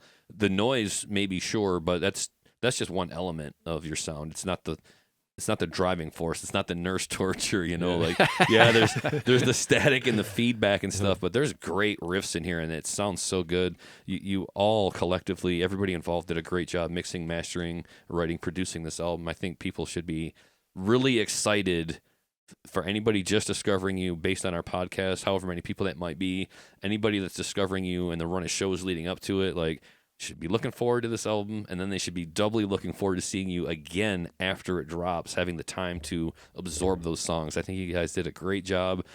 Jay told you were in for me gassing you up, and this is it. Like, I'm just you also don't know that he's actually an industry plant from Learning Curve Records, so he's just your PR guy, really. So you got to take him with you so he can sell you. That was great, and that would be a great way to end the podcast, but we can't even do that right now. So I was just checking my bank account to make sure the check cashed. LC. Yeah. Speaking of LC, that's the one thing I wanted to talk about, because Nick and I last week we were talking about this. As we grow this podcast, we want to try to put on all the guys, right? But we want to start leaning towards more of the guys that are signed to labels, that are experiencing some things that not just the normal guys down the street are experiencing because they're just a band that's been together for a small amount of time. You guys are serious. You're out there doing it. You're putting out records. You're creating great art. So can you just tell us a little bit about how you came about with Learning Curve, and then how your approach to whatever you guys are doing as Bronson Arm change when they come in the mix? Well, I think, kind of the path how we got there is, we kind of talked about how we played our first show and then the pandemic and everything. There was a thread in Noise Rock Now where LL from Off-White Facebook group. Yeah. LL from Off-White House Records was looking for new bands, and I just threw our link to our first video and song in the chat, and she was like, "Whoa, you guys aren't signed," and so we started talking to them, and they were very connected. They're out in Canada and spent a bunch of time in like Belgium and overseas and stuff. So they helped us kind of just build and get the word out, and we did some more music videos. They were helping us, and then we were doing a run with Bedtime Magic, who was already on the Caterwall lineup for 2022, and at that time it was kind of up in the air if it was going to happen in 2022, because I think there was some health issues before, and the year before maybe it got canceled or something. But we just sent a message like, "Hey, we're going to be on the road with Bedtime Magic. Kind of like, please let us play your fest." And they're awesome, and that was a huge monumental milestone for us, getting on the road with some new buds and going all the way to Minneapolis and playing that fest, and they were just so good to us. And so from there, we asked them if we'd want to work together, and they're about it. So we're happy to be there and appreciate everything they've done for us. Yeah, I think it's just a matter of rolling the dice and putting yourself out there. And we know a guy who knows a guy that can set us up a show in middle of nowhere, Indiana or Ohio, just someplace you've never been, and I don't know if that's going to work, but just getting out there and meeting other people, and yeah, just, it's easy when I think you're starting out to just take gigs that you get offered, in your hometown. But it's important to take some of that. Maybe you experience some excitement and support in your hometown. Try to do that in the next town over, and the next town over, and just see how far you can take it. Because,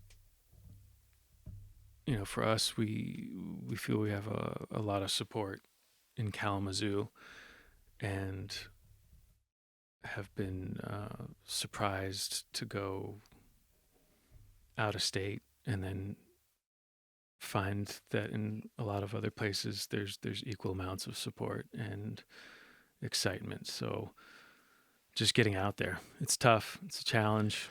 You spend a lot on gas, you cross your fingers, but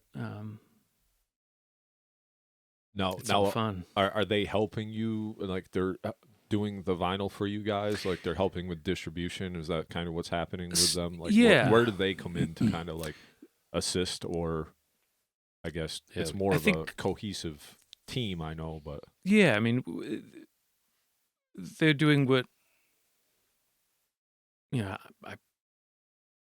have worked with a lot of labels indirectly, being a mastering engineer and just being coordinating on projects. But from what I understand, the way Learning Curve is helping us out is a pretty standard thing for smaller labels these days, where the bands are responsible for creating all the content and getting it ready to be duplicated and distributed, and then the label will assist in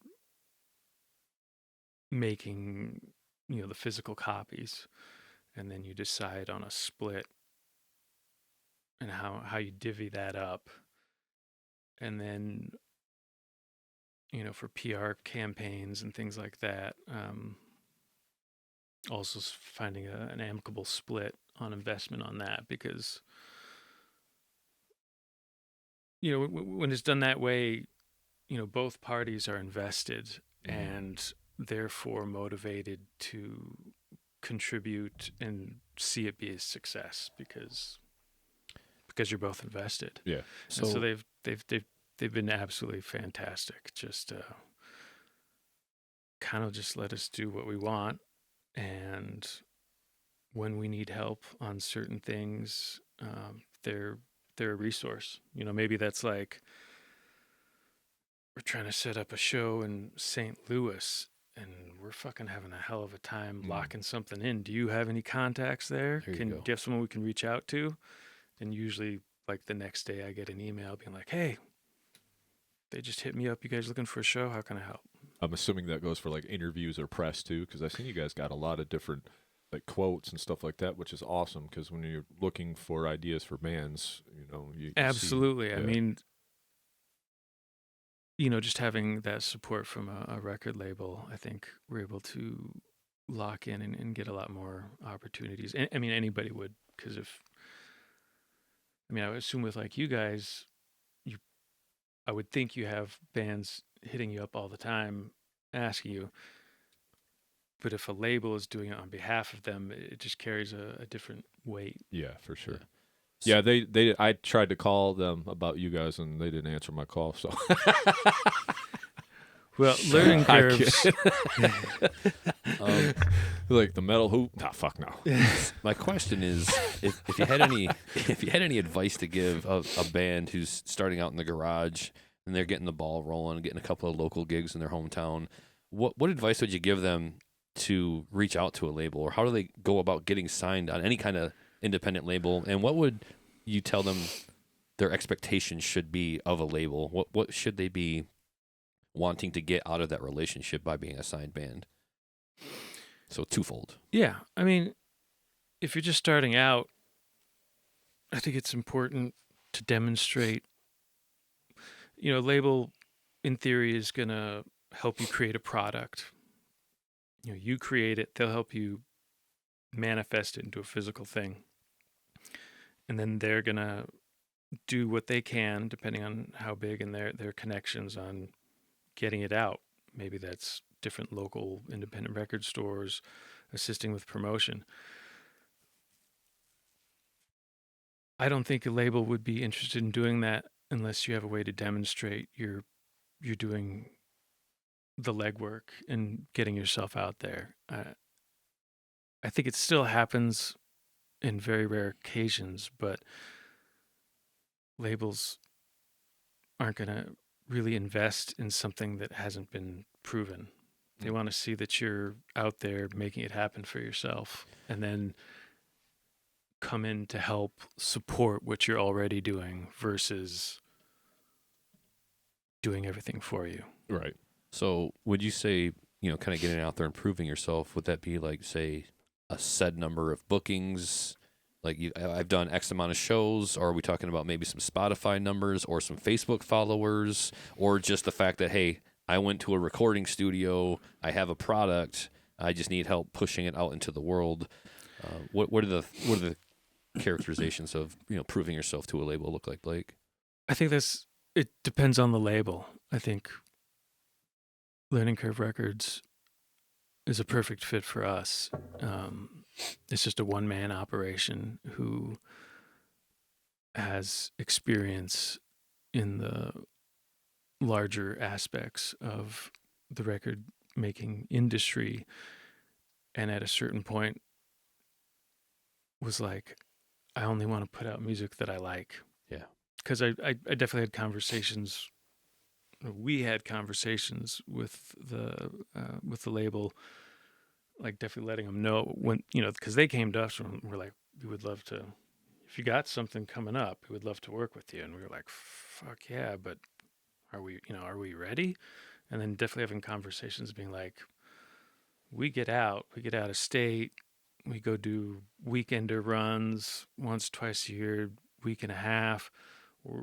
If we do this record, we're not going to be able to just drop our obligations and hit the road for 2 months. Right. That's just, right now, that's not going to happen. Right. Sure, that's a goal of slowly building up and having support and resources and an audience that will support that. But, just being honest about what you're able to do and finding a label that's on the same page, like Learning Curve Records straight up was like, I don't give a shit about Spotify numbers. Right. I just want to like the music. Because he's like, I've worked with bands that had the numbers and had things that looked very attractive on paper. Maybe I was just okay with the music. And it fucking never worked out. Yeah. And he basically expressed to me, it's always a gamble. Yeah. So if I'm going to make a gamble, I want to do it on something that I like, and I don't give a fuck if anybody else likes it. Right. So at least there's that. So we were fortunate enough to pair up with someone that believes in us and doesn't care. Obviously you want the records to sell and create the assets to do it again and again, but I think every label is going to be unique. Yeah. Yeah, because there are some on the other side that only want the numbers. They only want the results. They don't really care if the band is good or they even like it as long as someone's buying the shit, right? So you kind of have it on all ends of the spectrum. But, I mean, we just hit the 2-hour mark, fellas. I don't want to keep you too much longer. I also know you have a drive. I appreciate your time. Is there anything else that we may have missed? I know there was a bunch more questions I had from you, but like I said, we'll keep those in the pocket for Bronson Arm Part 2. Hopefully you guys will come back and visit us of course. Someday soon. And but is there anything else that we missed or anything else you want to talk about before we go? I'll just say to the youngsters, just send it, be yourself, make the music that feels right to you, and just be patient. Like, if you're for real about it and you're just keep pressing on and doing your best, like, label's wants to see your work ethic too. You may have great songs, but if you're not promoting your shows, if you're not, trying to grow, I think they might think twice. So show a little work ethic, show some heart, just be about it. And don't be afraid to send it, Don't be afraid to go fuck for up. it. Yeah, I mean, we'll all be representing the casket swag someday, so you might as well fucking take a no. If they say no, it's not going to hurt you, Yeah. So Yeah, I think that's a theme with us. We just do it if you like it. Don't try to be the flavor of the week. Don't try to go out there and emulate some other sound. We just talked about this with Alex Addison's brother, and I say the pendulum always swings back. Like, the style of music that you're writing right now might not resonate with people in the moment, but it's as long as it's what you like, you can just keep doing it and wait for the pendulum to swing back to a time where I like that. now. What we're doing is catching on and it's popular. So if you just stay true to what you want to do and not what's happening right now, then your time will come. I say, stick with it. And you mentioned work ethic. We just talked about this an hour ago, Jason and I, where it's not the 70s anymore. It's not the 80s. You can't party and be Led Zeppelin or Motley Crue anymore. You got to get up. You got to hit the floor running. You got to write, record, show up to band practice, promote your stuff, have a product. You got to have a work ethic mentality nowadays. This isn't about I'm in a scene and I party. That's a flash in the pan. You can do the basement shows however long you want in your hometown until you burn that out and until nobody comes out to the party anymore. But if you're really trying to make it, if you're trying to get signed, if you're trying to tour, I think you got to like keep showing up to the rehearsal.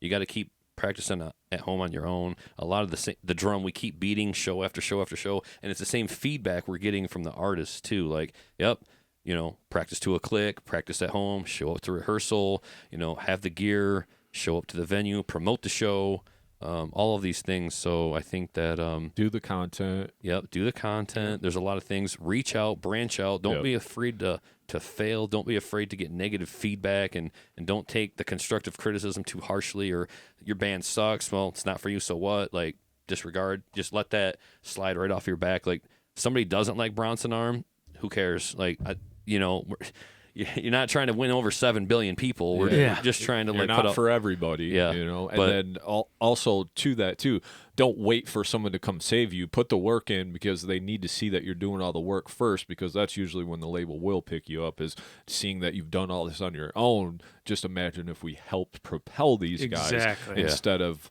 my band's going to get signed one day. Like, no, you're asking to win the lottery, The same thing as a lot of bands. Oh, we need a manager. Well, why? Or like artists, we need a manager. Well, so he can do this and this and this. Well, you should already be doing this and this and this. So when you finally do get that, you know what kind of work it takes to put into that and what the expectations are. Yeah. You're just trying to get out of the work. At the end of the day, just do the fucking work, Yeah. 100. I think that's the biggest Absolutely. thing. The last thing I want to say, and I know we're done, but call me out on if this sounds right to you guys, but for fans of Caius, familiar, old school especially, like if you go further back in the catalog, Clutch maybe a little bit, maybe at least in some of the tones. Unintentional, but I hear that a lot of people bring that up. The Melvins. Absolutely. For me. Honey Bucket, just buzzsaw. Oh, yeah. Maybe a little bit of barrenness, not entirely musically, but something about it just made me feel like, man, Bronson Arm fits in with barrenness. Nice. High on Fire, they're a little bit more upbeat and raucous, but I felt like listening to you guys, I was like, oh, it's got some High on Fire in it. Nice. You had mentioned Helmet, just in terms of somebody who had worked with them, and I was like, yeah, maybe a little Helmet in there too, a little bit. And then lastly, like Nirvana's first album, Bleach, the old Nirvana, like Negative Creep or something like that. Is there anything you wanted to add to that list for the listeners? Like, if they're fans of said band, they would appreciate Bronson Arm. I mean, probably most of the bands I would list, nobody's heard of. I would say I'm curious. Carp, which is a band where we kind of pulled our band name from. Nice. Um, Well, this will work for what you're listening to, or give your fans something to check out. Carp. Yeah, Carp's everything they did was fucking amazing. Like the name. Big Business, I know, I've Mets. seen them. You said, what was that? Big Business. Who else? Mets. Mets. Okay. Again, I think the inspiration we pull from, I don't think we necessarily sound like any of these bands, but there's elements that are there, the Jesus Lizard. I really like this band Dream Decay that I think is on hiatus, or they might be done, but they put out a record in 2018 that is called You, which again doesn't sound anything like us, but when I listen to it, it gets me. Love it. Anything We've gotten Daughters a few times, which we don't hear it, but cool. Thank you. Yeah, well, yeah, exactly. I think that's the interesting thing is we get people who are like, oh, it sounds so much like this, and a lot of times I'm like, I love that you pulled that. Yeah. I have no fucking idea how. Like, I don't hear it, Which part but of her? I love that band. I'll take that. Right. Yeah, Like- sweet. Their interpretation, once again, of your art. Yeah, Everybody exactly. takes what they want away from it. And I know we usually ask a last question, but we're not even going to do that because we're well beyond 2 hours at this point. We got what we wanted out of that question. Too much to edit. For the most part. But like I said, it gives us more to talk about when you guys come back. For sure. And we'd love to have you back. ASAP. Yep. So See you next week. Thank you guys so much for coming on the show, driving Thank out you. here. I know it was a little of a trek or it's whatever, our pleasure. but we appreciate you guys to the fullest, and thank you so much. So with that being said, peace out, everyone. Keep it metal. Check out the Bronson Arm. Bronson Arm. Get the new record, Casket Swag, next week. Peace. All right. Thank you so much for checking out the episode. Be sure to hit that like button and give us a share. Yeah, and if you enjoyed our podcast today, please give it a rating on your streaming service to help us gain some exposure. And if you really enjoyed the show, please give us a follow or hit that subscribe button and come hang out with us every week. And remember, keep it metal.